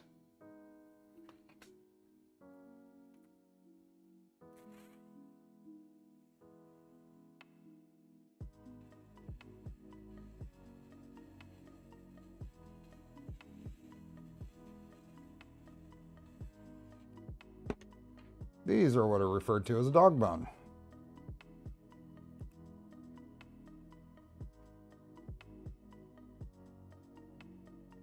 That rolls around in there. A little bit of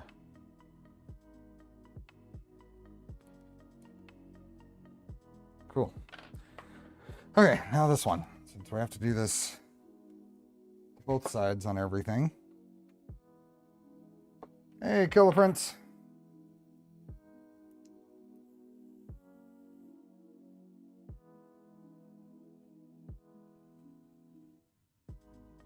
Getting settled into the new digs.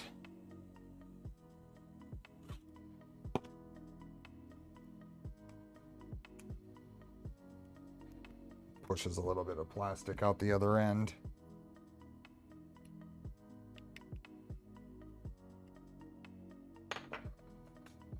Debris inside the hole, that screw is trying to pack it against the bottom.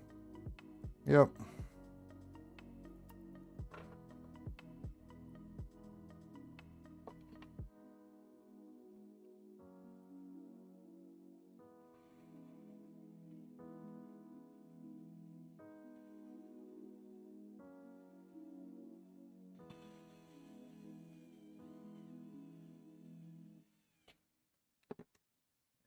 See the bit of plastic it pushes out there.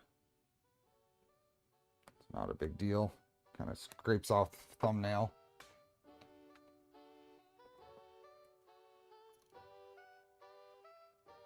Trying to figure out how to mount monitors and things, get the stream set up again. It's always a fun challenge.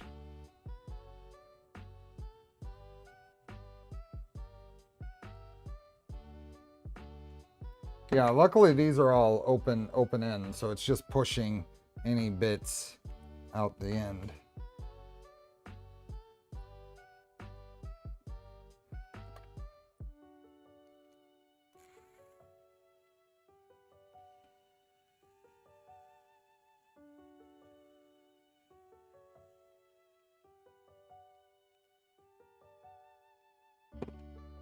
Okay, that's those two.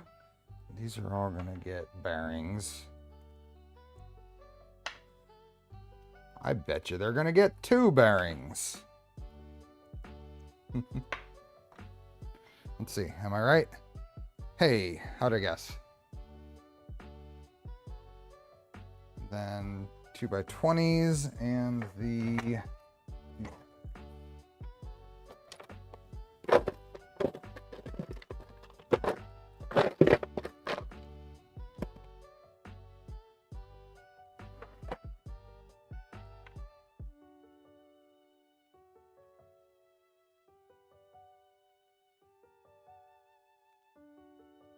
Hey, Rod. Quite a few of those deep blind holes. Yeah. 2x20. Okay.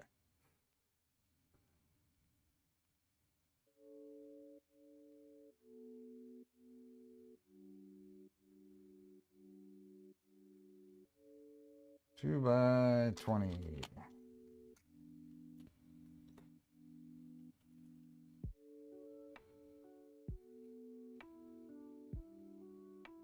PLA all the things on the rear knuckles.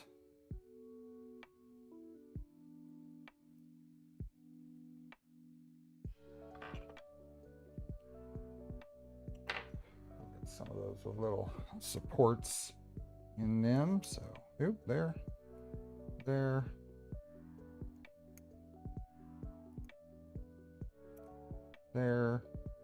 and there. Oops, one more. There we go. What's that tap hole size for 2mm again? The general thing there is going to be size minus thread pitch, right? So the tap hole size for an M5 is 4.2mm drill size. For an M6, I think it's 5.2 because it's M6 by 8 still, right? Or it's 5. If it's M6 by 1, then it's 5. So what's the pitch on an M2? What is the pitch on an M2? So it would be 2 minus whatever the pitch is.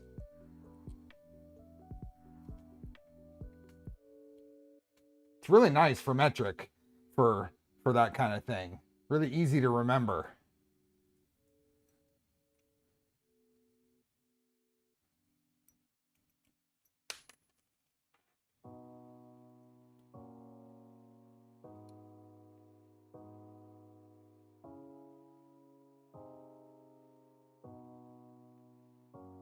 .4, yeah. So it'd be 1.6 is the drill size.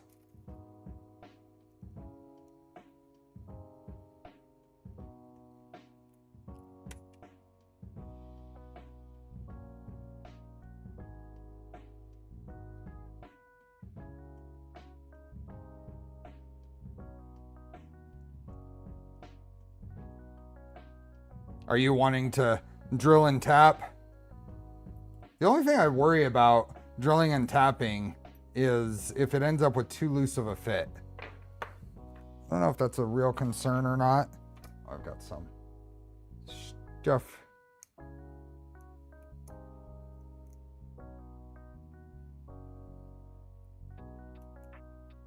These are important to get all the way out.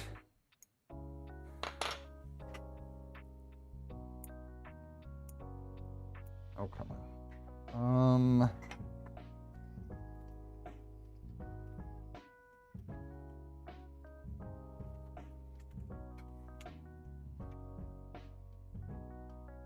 There we go. Because they're actually quite long. They dip into there a bit, and we don't want to banged up the screw, which is probably a good reason why these should have been excluded from supports. But I can see all the way through, so we're good. Hey, Wick Central. You can get 1.6 drill bits, sure. Okay, now these go together.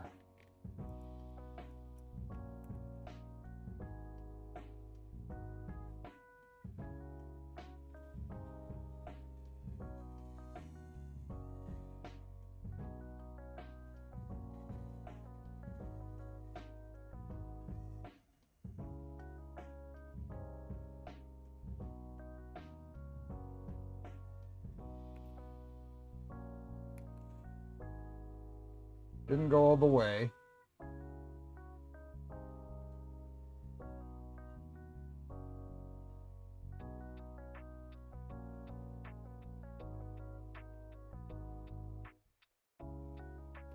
Same thing here, not all the way.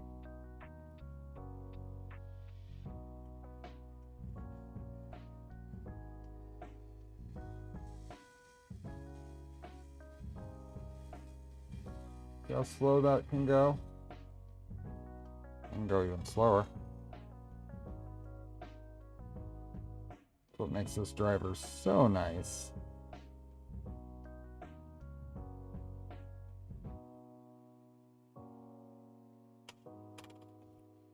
Go. Push these off with this.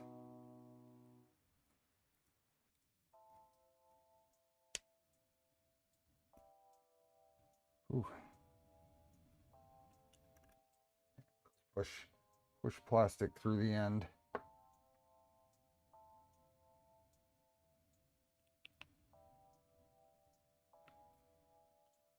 Gotta be really careful here.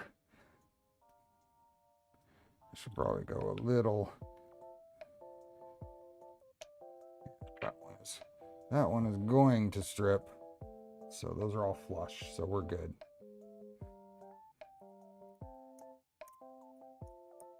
I think I should go all the way in one go, because once that plastic softens or hardens, I should say, that last tightening gets more difficult, so it's probably better to go all in one go on these.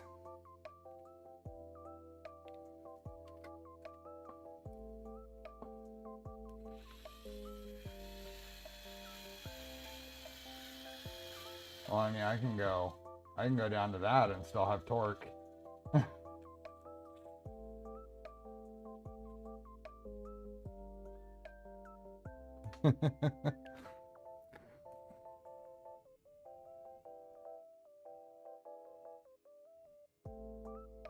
I'm just getting a good pressure on this.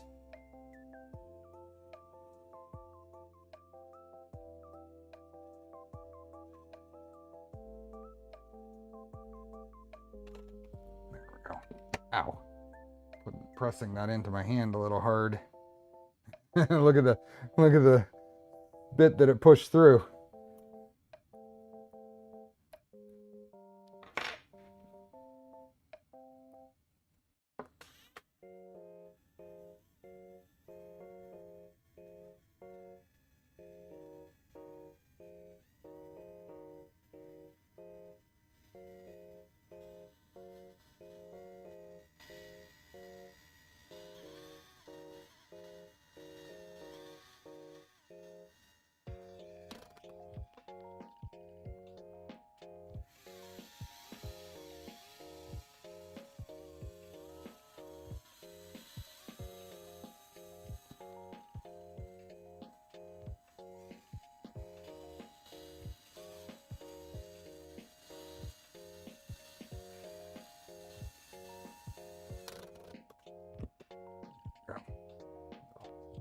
Get the plastic to push through.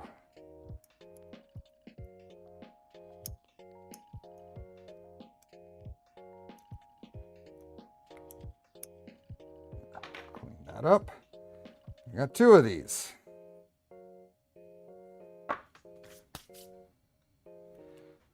Okay. Now we put these together. So matching rear knuckle pieces. I think these are all them. I hope these are all them. I've got a 5th piece.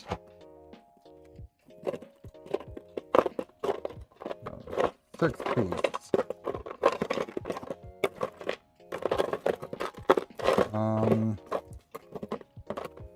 Okay. Which ones are they?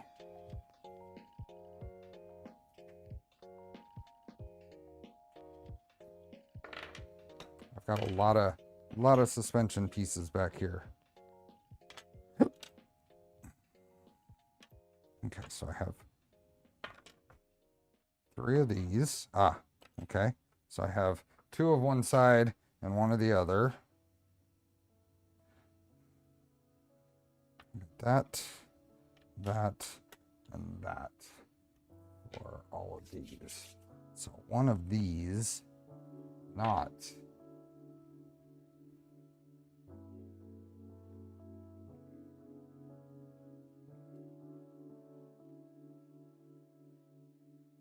Let's get a real close look at these.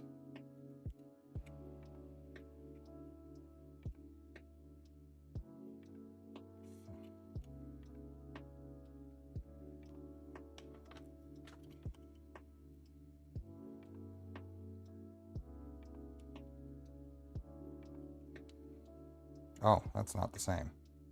That is. Okay, I had those backwards. I'm gonna say something's not right here.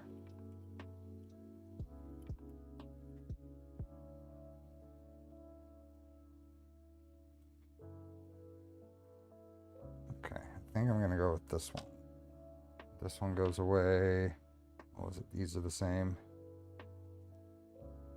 Goes away. Okay, so here's my pieces. So we have RRLL. Okay. This goes around one of these.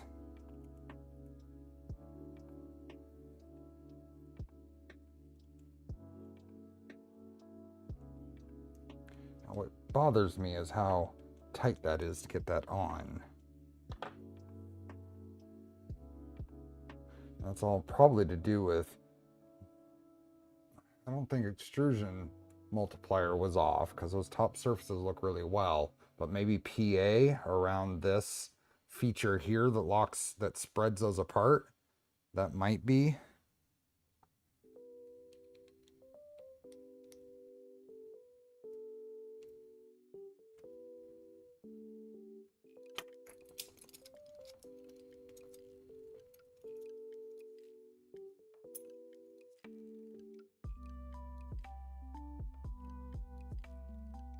Yeah, it still moves smooth when I clamp those together, so we'll see. 2x20s. 20s. So this is L, that's there. It goes from this side. So let's get it started. See you, Gil.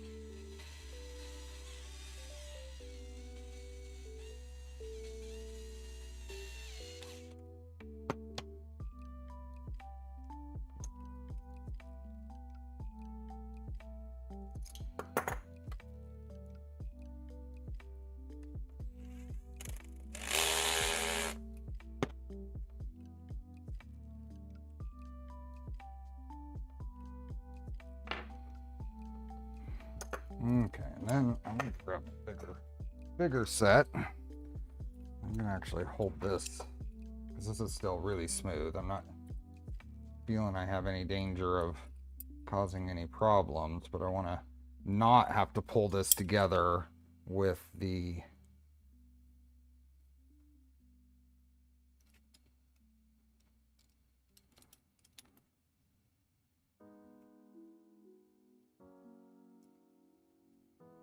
Do something like that.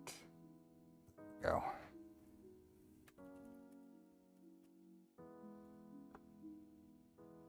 Kind of hold this.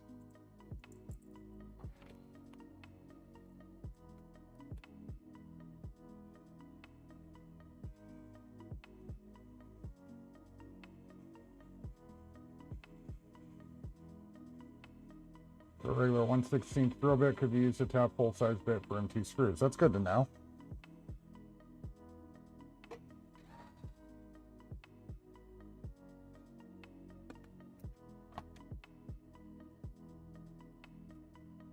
Okay, this one up here.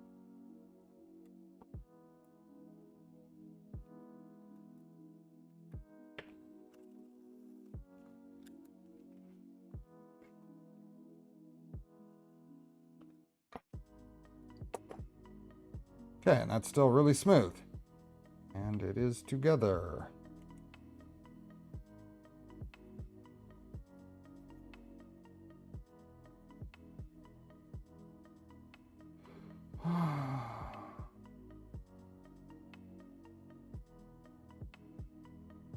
What happened?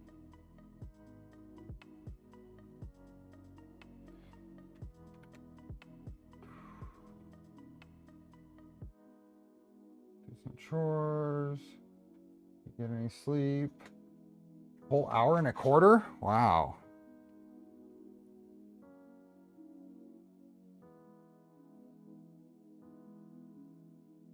I think fit on these parts is a little fiddly and very important. Let's do this again. These need to come. View.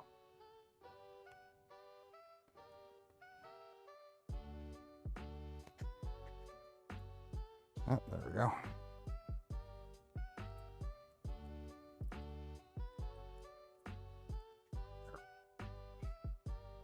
Squeeze that apart. Go in there.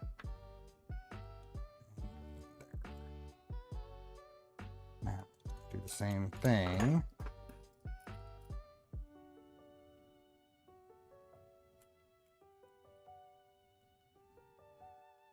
Hold that there. It's from the other side. So.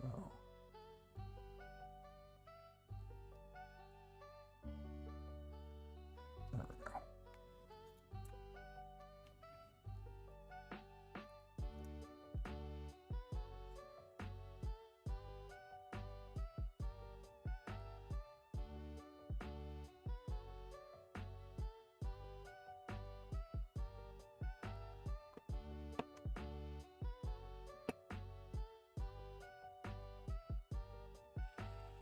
There we go. Now I can see what I'm doing.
I think I'm gonna do when I build the Delta, I think I'm gonna try ABS just to see. It should tolerate these screws better. That's nice and smooth still, so I'd be curious what it's like to build this in ABS.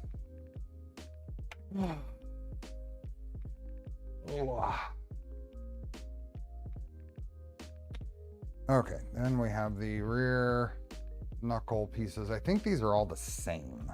I hope they're all the same.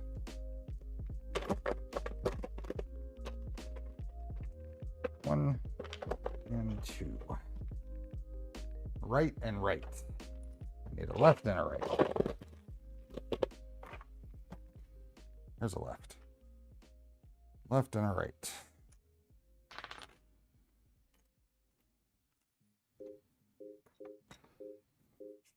$25. $5.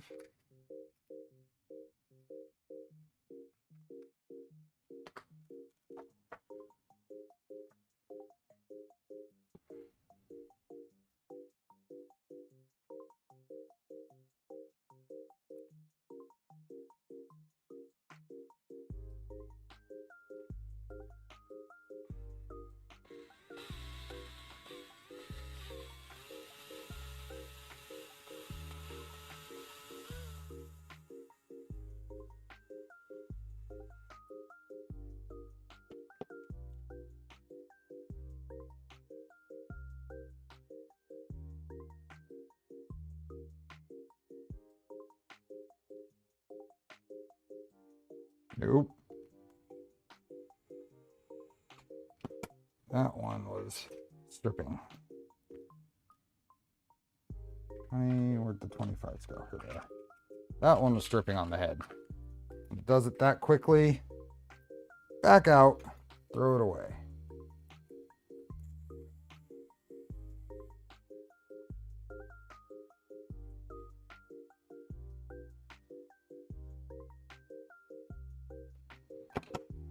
Okay, those two.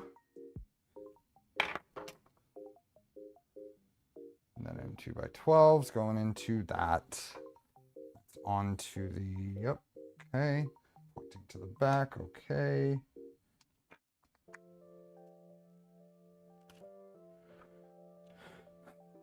So these are the left, there's the left.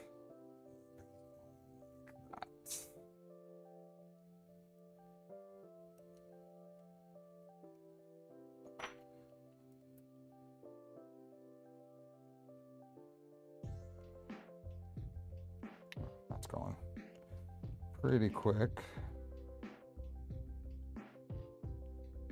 That goes there.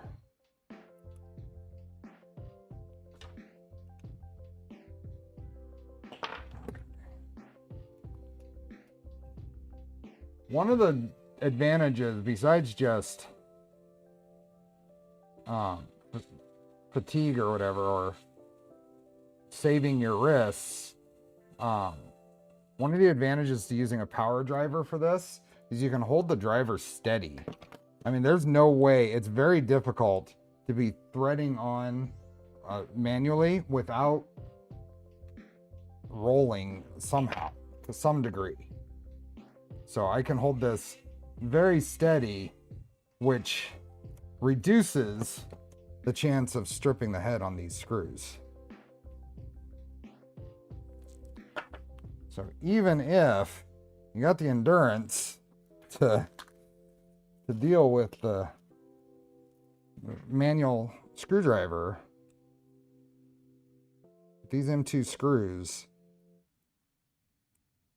there's that additional advantage to the power driver.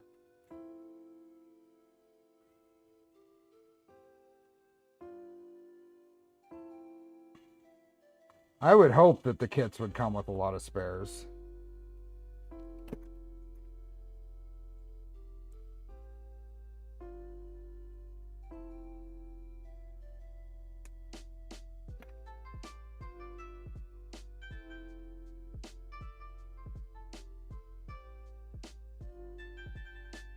Other app, tell me how we're gone from extremely high fire risk to low risk in 2 days with no rain.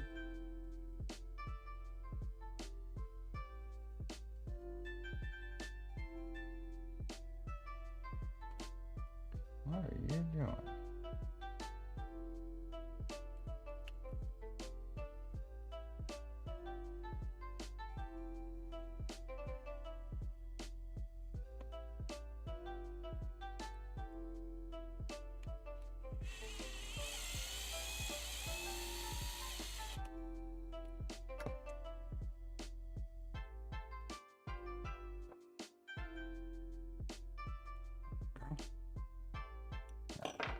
Okay. 2 rear knuckles. Uprights, whatever. Repeat. Then we have these 2 pieces. They're right here.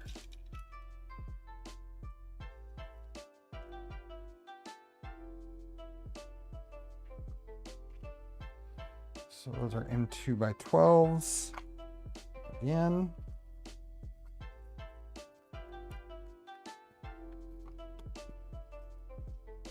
And those thread into here.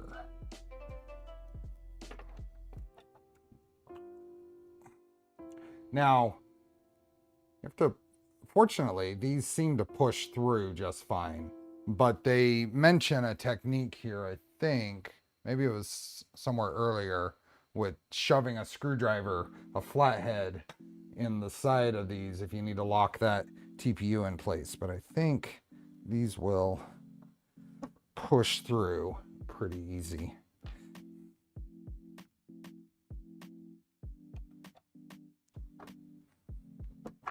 So I'm just going to preemptively push those through.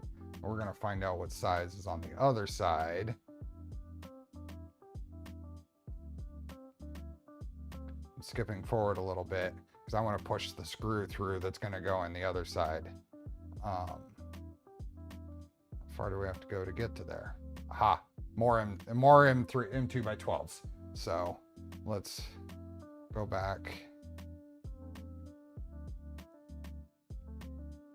There we are.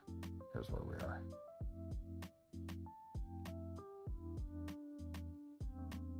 Yeah.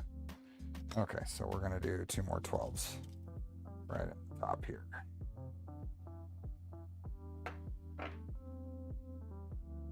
Shouldn't it be the opposite? What do you mean? Oh, for the risk of fire stuff. Never mind. Hey, my print job finished.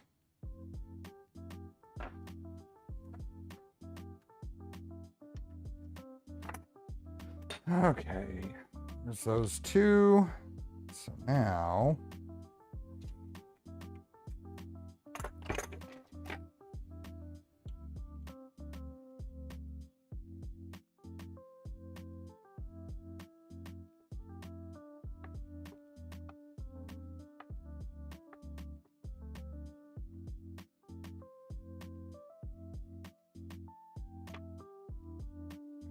wonder if, I don't know if this is a great idea or not, but see if the ball end.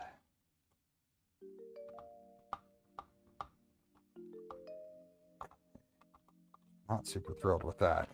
That could use a little more, maybe a little more clearance into there.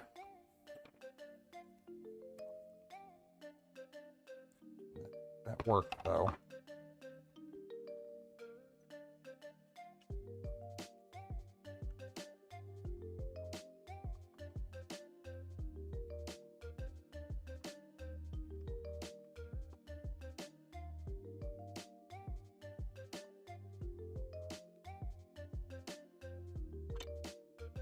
Okay, cool. Those are there, and those are just going to hang there for a while. Now we've got, let's get some of this stuff out of the way. We've got the upper arms. Did we finish building these?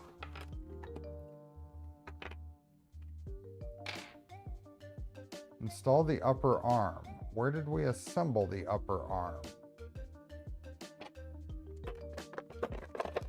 We've got these, which are the lower arms.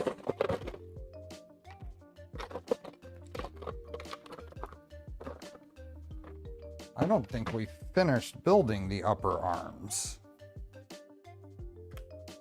So I've got these, which I think are the parts. I think these are the other sides of those parts. I think we might have skipped finishing that. Get a bunch of these.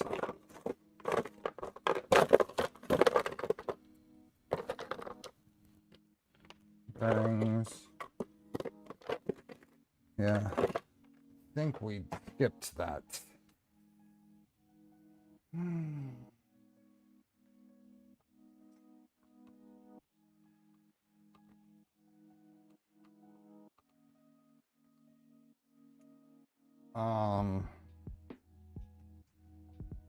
I don't know what size screws these were, so let's go back to wherever that was.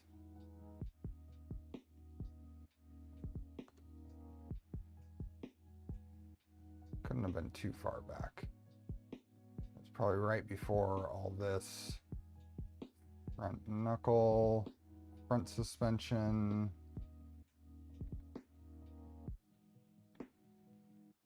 All this stuff. Back to, that's front suspension.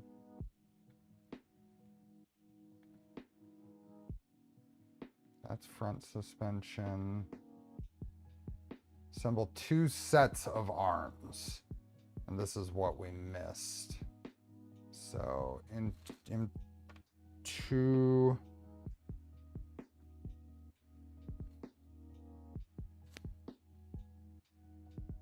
Okay. So M2 by 10 goes there.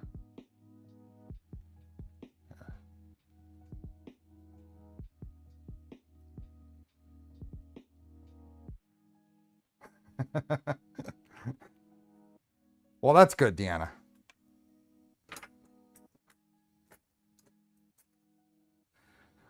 M2 by 20 through there. Is that the end of this? M2 by 20 through there. So there's 2 M2 by 20s. Okay. 20s. 1, 2, 3, 4. And then we'll need 2 10s.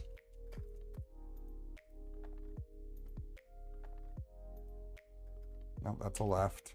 So we need a right. That's a right.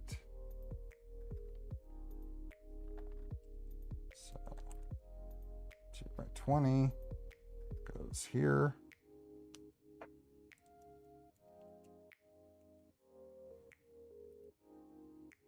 Oh, wrong. I'll put that one away.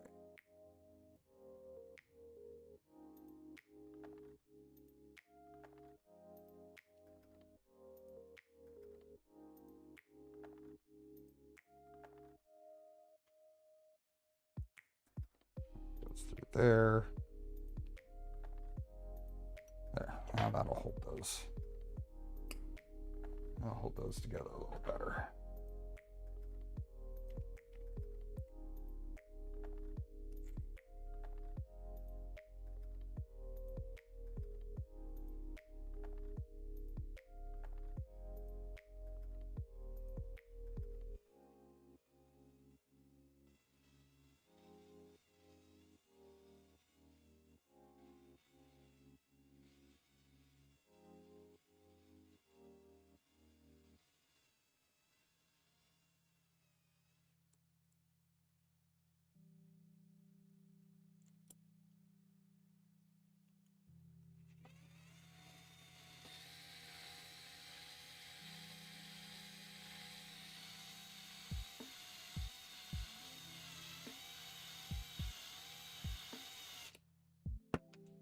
Okay.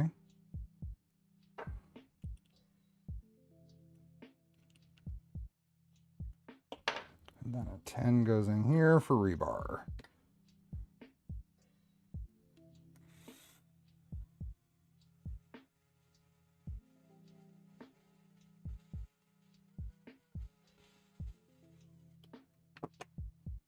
There's 1, L, and L.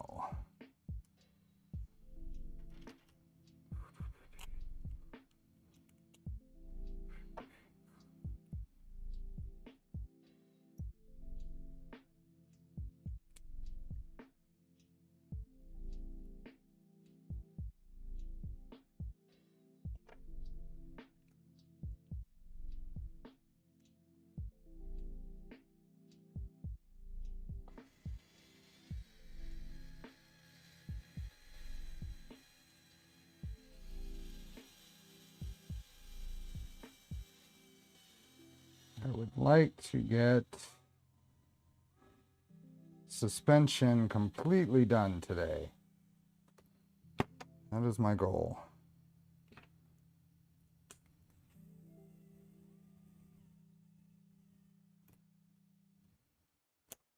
Ow. That almost got me. The part rolled in my hand while I had pressure on the driver. Not used to being able to hear a power driver, but started to get picked up and figure out where the sound was coming from. What's up, Ethan?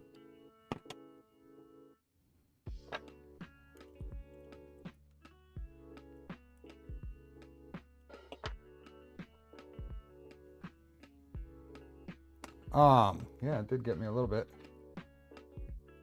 Took a little bit to start bleeding.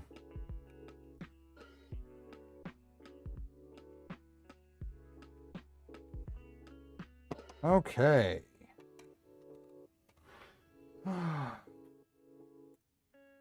That's those. Now we can go back. Yep. Now we can go back to the rear suspension.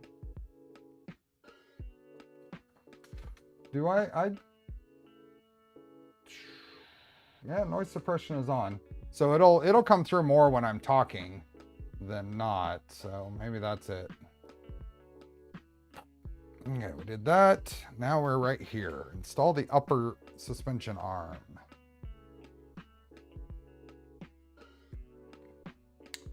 Small and an M2x12. Step 1, step 2, step 3. And then we do the same on the other side. Okay. So with this facing this way, we have a left arm. Have a small bushing and 12mm screws. So these ones work pretty well to just push these on. So we're going to need 4 of these.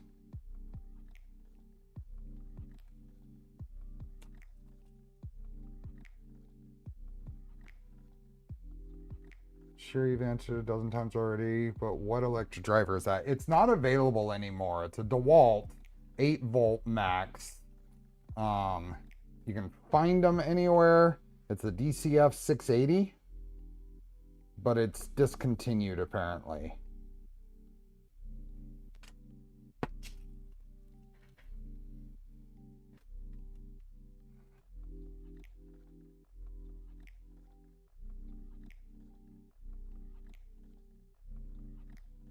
Okay, so then this guy goes on there, that gets pushed through there. So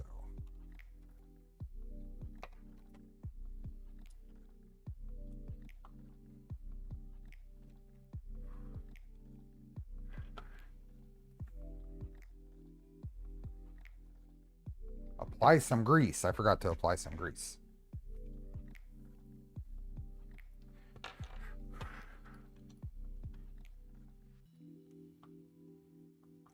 I'm going to apply the grease on this part. And a little screwdriver to spread it around.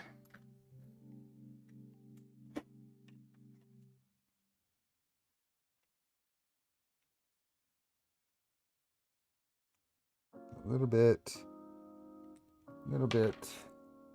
and spread it around.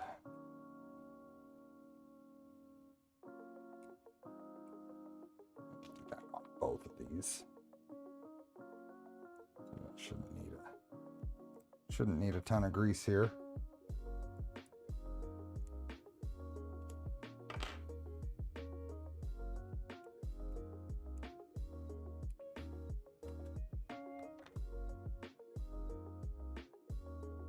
Go.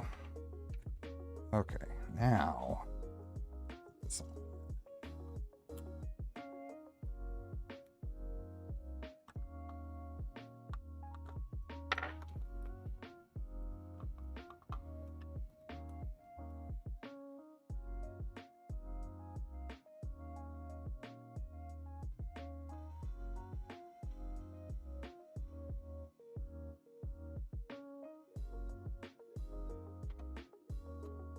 Go.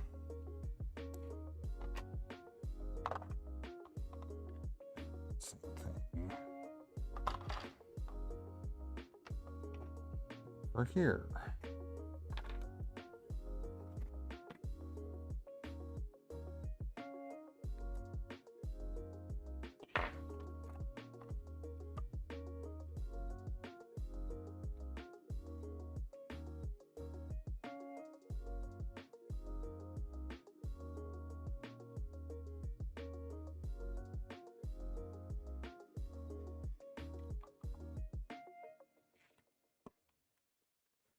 And then we do the same thing over here.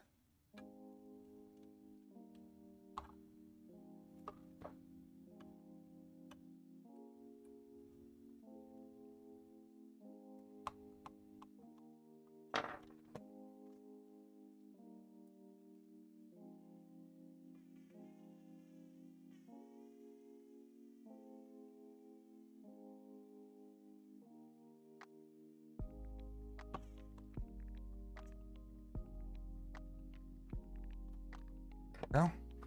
And one more.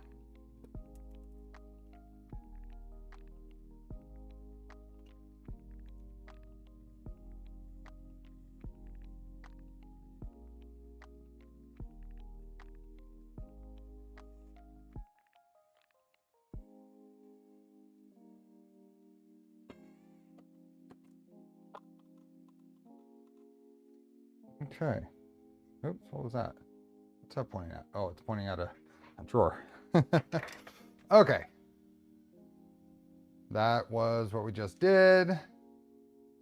And repeat the same for the right side. And we're going to put the lower part in with big bushing and a 20mm screw. 20mm screw and big bushing. I have 4 of these. Big bushing.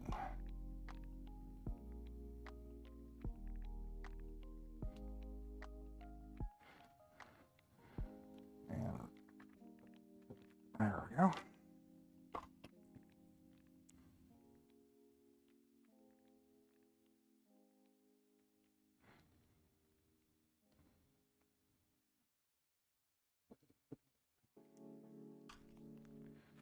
Go.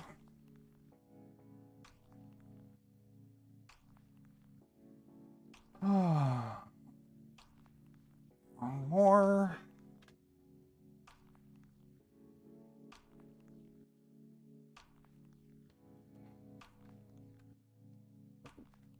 There. So those 4, and then we have this. So then grease.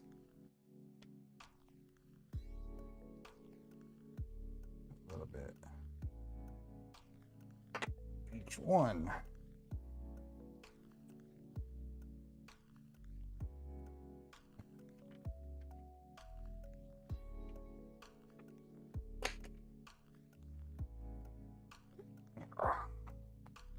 Ow! Ooh. Ooh, I bent over and my back did not like that.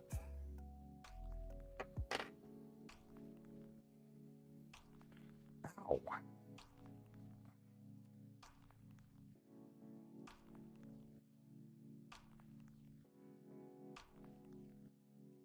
Spread this around here.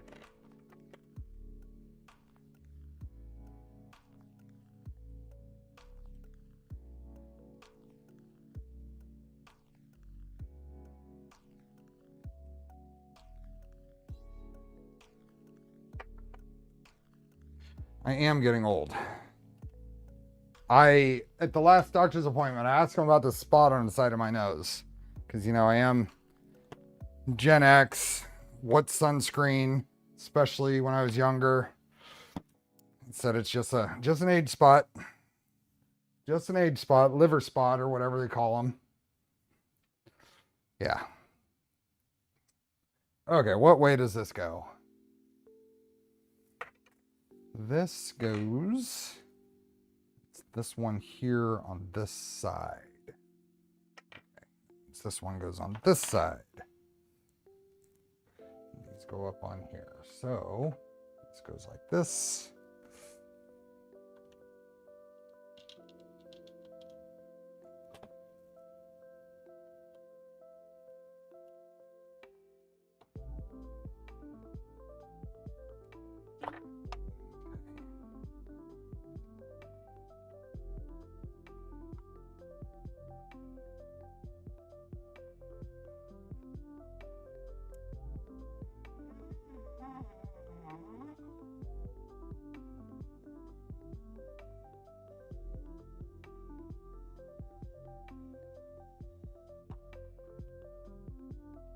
Okay.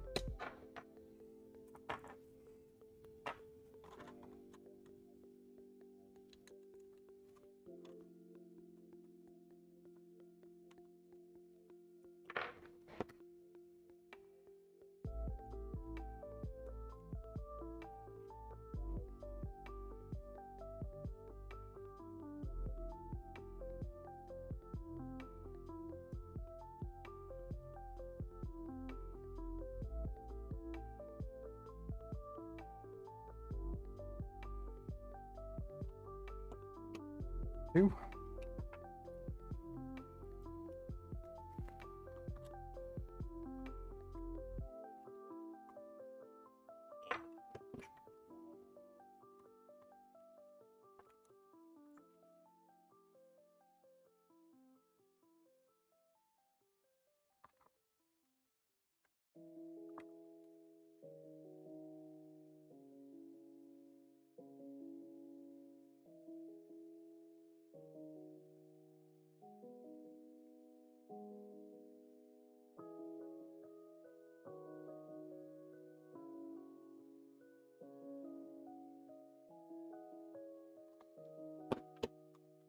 Go. And last one.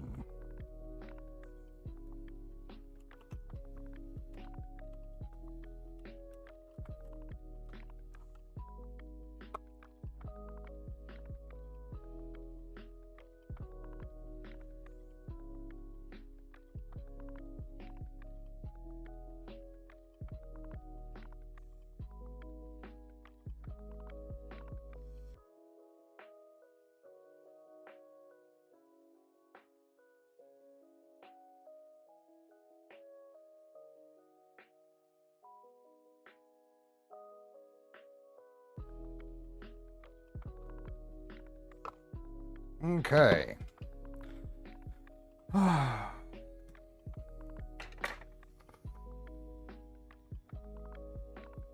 Repeat for the same. That's what we did. It says update in progress. What's being updated? Then these go on with 2 M2x20s. Okay. Let's go away. These point towards the front, I'm guessing. Yeah. So this goes here, here. Does that make sense? Do those actually lean that much?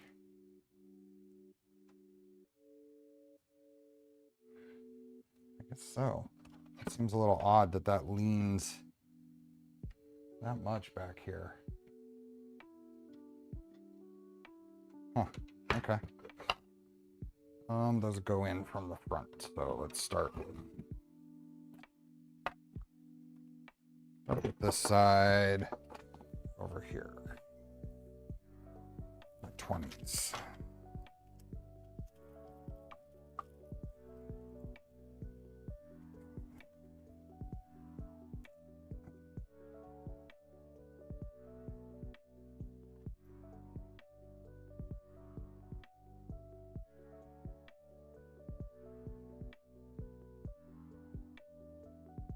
Wow, that is really tight. Why is that really tight to thread in?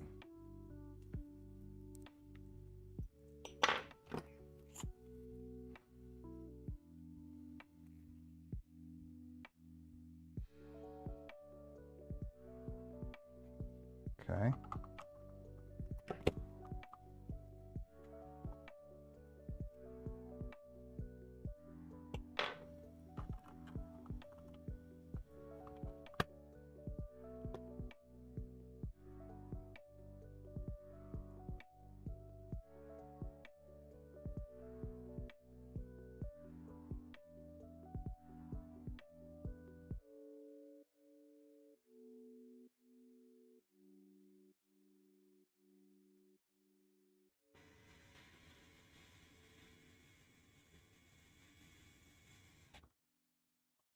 Okay, I guess that's it.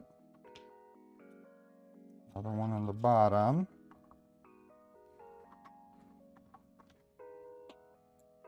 Start this out here.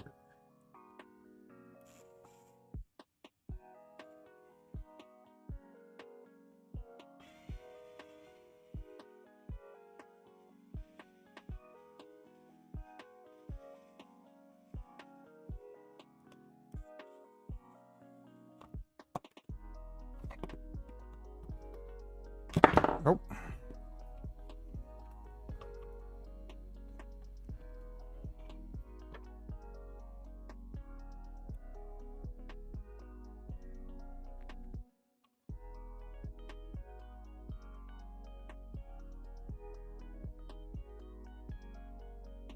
This is wanting to spin.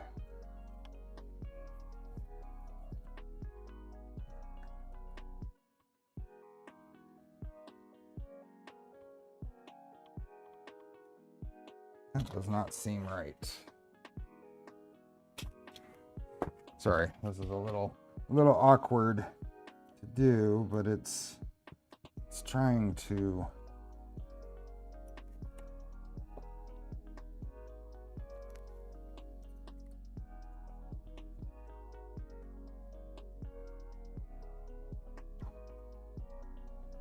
There we go. Okay.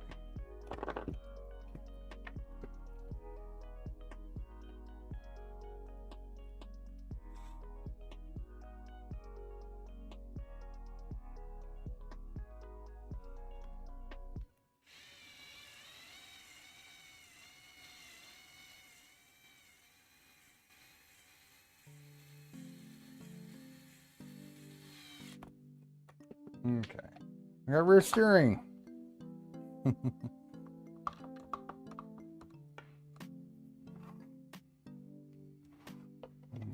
this side. Let's go here. Okay.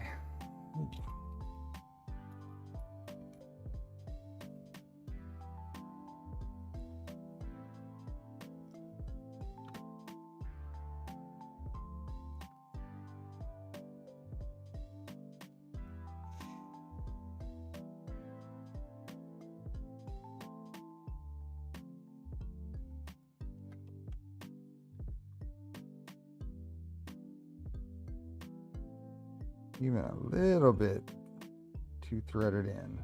It doesn't go over here, which is correct.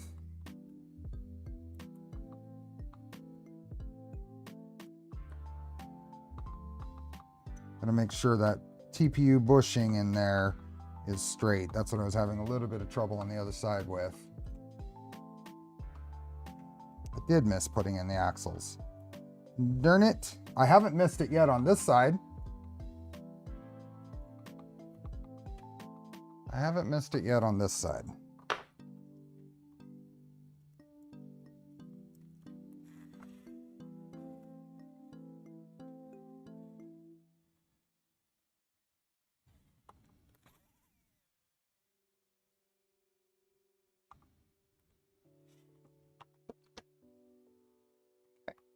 Axle goes in that way. Then match it up on this side that way. That's going to make this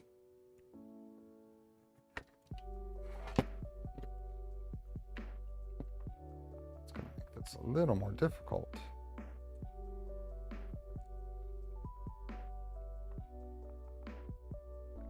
Because that doesn't actually line up anymore.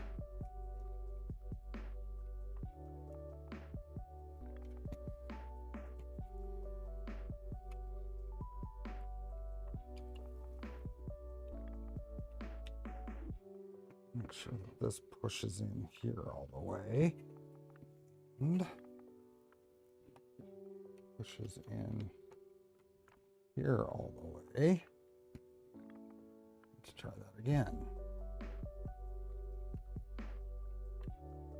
Those should be pushed in.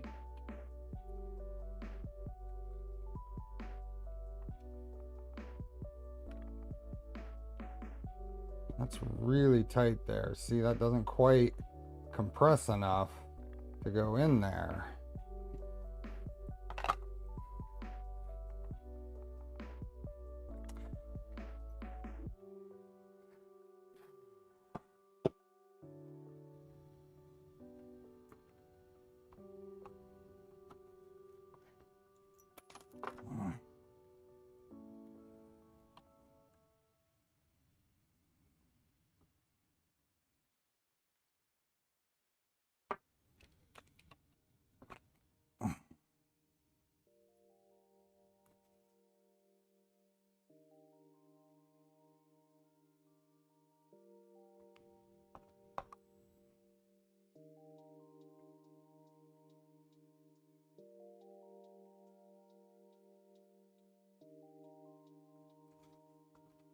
Okay, so that's there.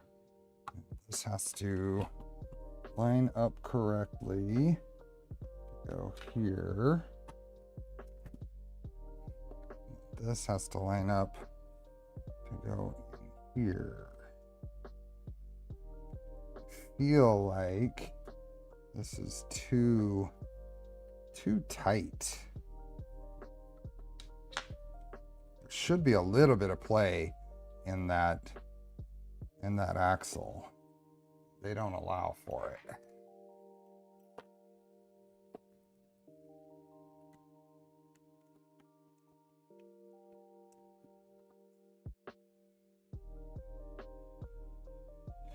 It does seem to go together, so it's just a little tight.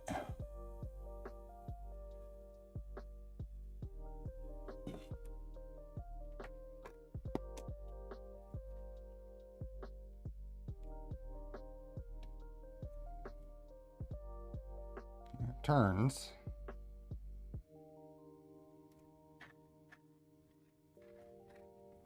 Now we got to pull this other side apart. Pull it apart on the top. I think that'll be easier to deal with.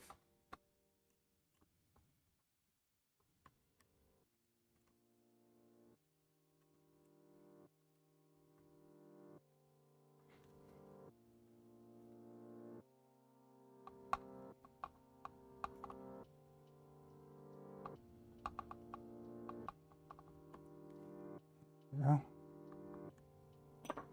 And then axle has to go in this way.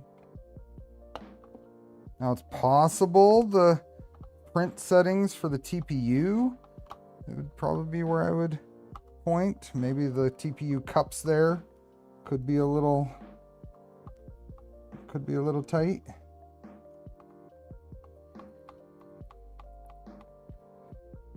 I'm sure it will wear in, for sure.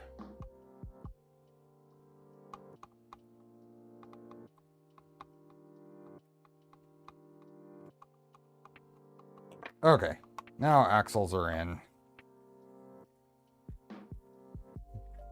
They're turning.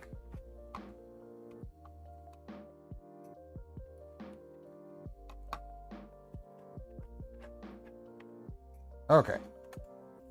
Next is probably connect these tie rods.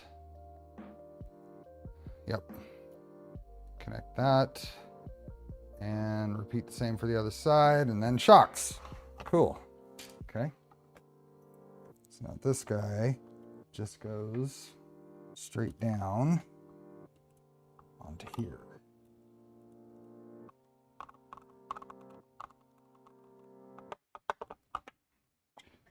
I think I need to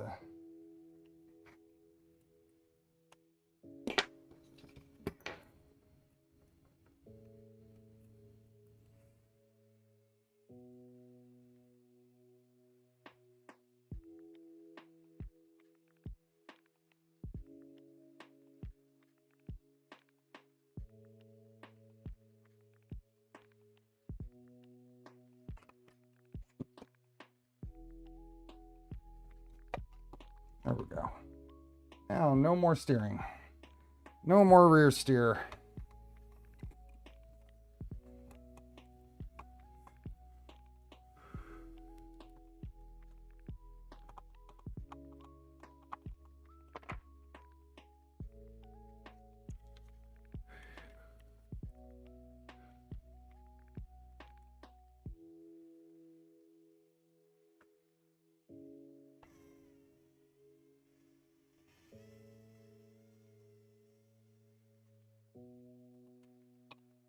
we go.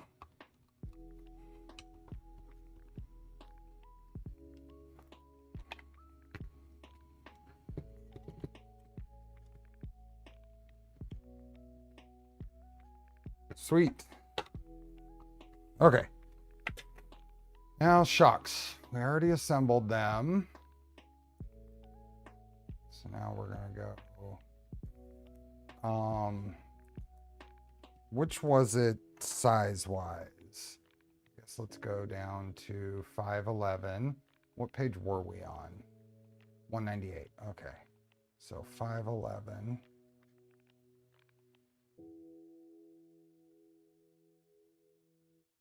So for the rear, it's in 3x16s.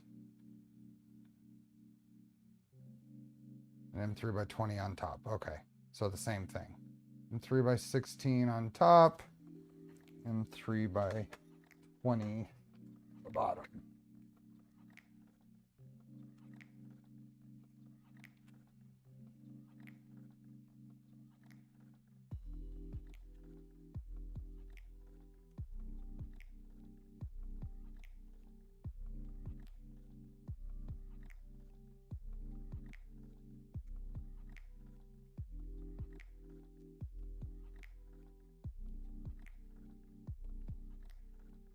And spacers.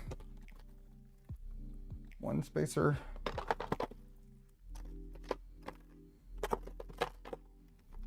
Two spacers.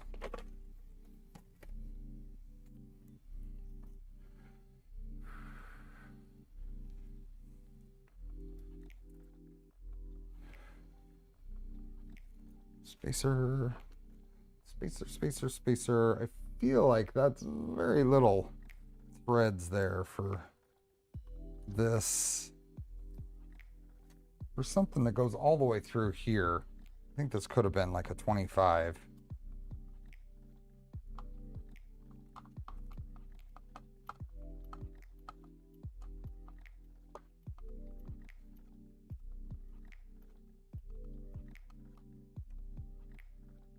Another one.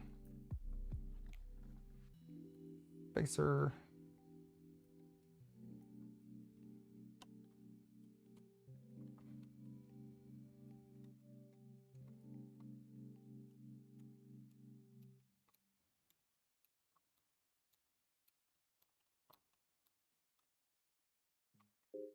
What are you? Go. Work your way. There we go. Then on the bottom.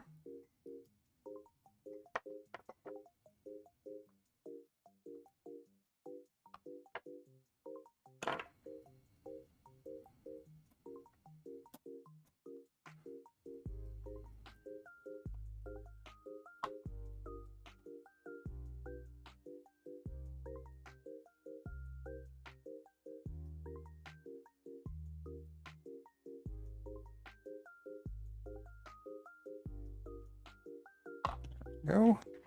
And one more.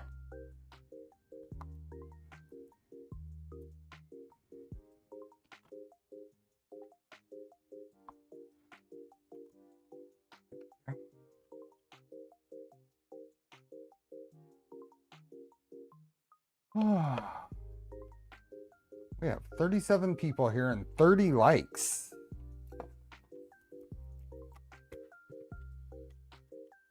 There we go. Turn. They both turn forward. Well, I was going to say, one of them, they both turn. But as it breaks in, they should both turn. If one of them has more drag or resistance than the other, then it'll stop. And that's what you're seeing here. There, this one stopped because this one's more free, but I think that'll all break in. Nothing to worry about yet. We're putting together plastic drivetrain. It's gonna need some breaking in. Okay, what is next? We're done with the shocks now. Shocks are all on. That's awesome. Back to 198.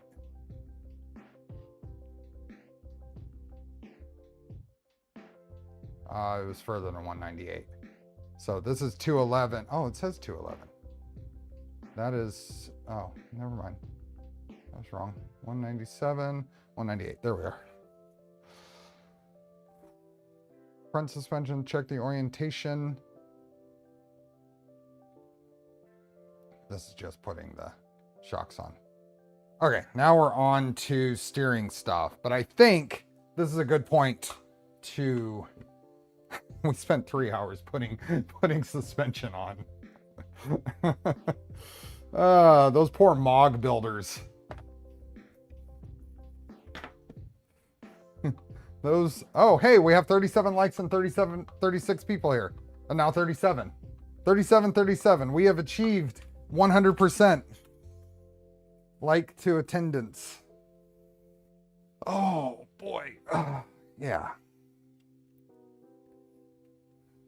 Well, I'm saying, these poor guys streaming MOG builds.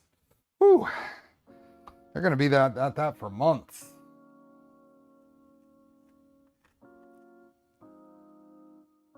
I think there's two things. I haven't really decided which steering servo, because that's what's next. Next, we'll be setting up steering. I got to look through my stuff. I want to find something better than the generic 20 kilogram servo, but we'll see. That might be what I end up using anyway. But yeah, we get into doing all the steering stuff. Which is, I mean, that's a whole stream in itself, I think. Once that is all done, we will be there. We will be basically onto the body. So yeah. Yeah. Oh.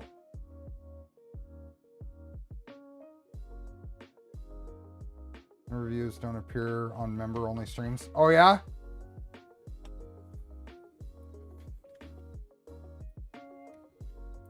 Yeah, that's pretty cool. It's getting there. We've got working suspension now. The rear is basically complete. I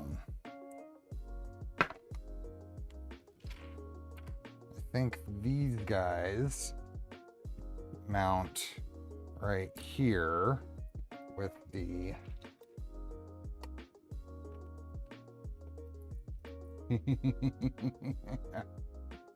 yeah, that's pretty darn cool.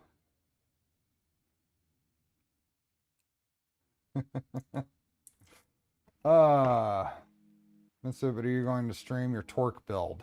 That's a great question, Kevin. The real question is when.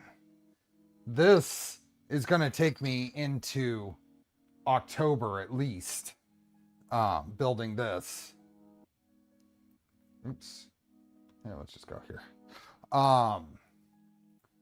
This is going to take me well into October, I think, especially with the weekends, because there's Orange County Maker Fair. I won't be streaming that weekend.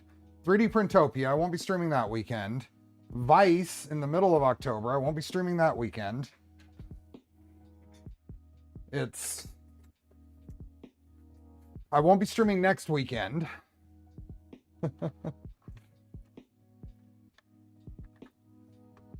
Exactly, Tuxedo. The MOG build is a very long build.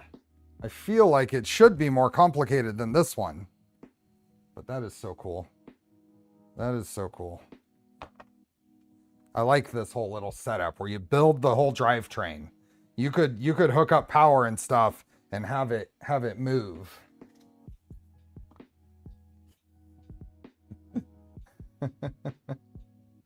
But yeah.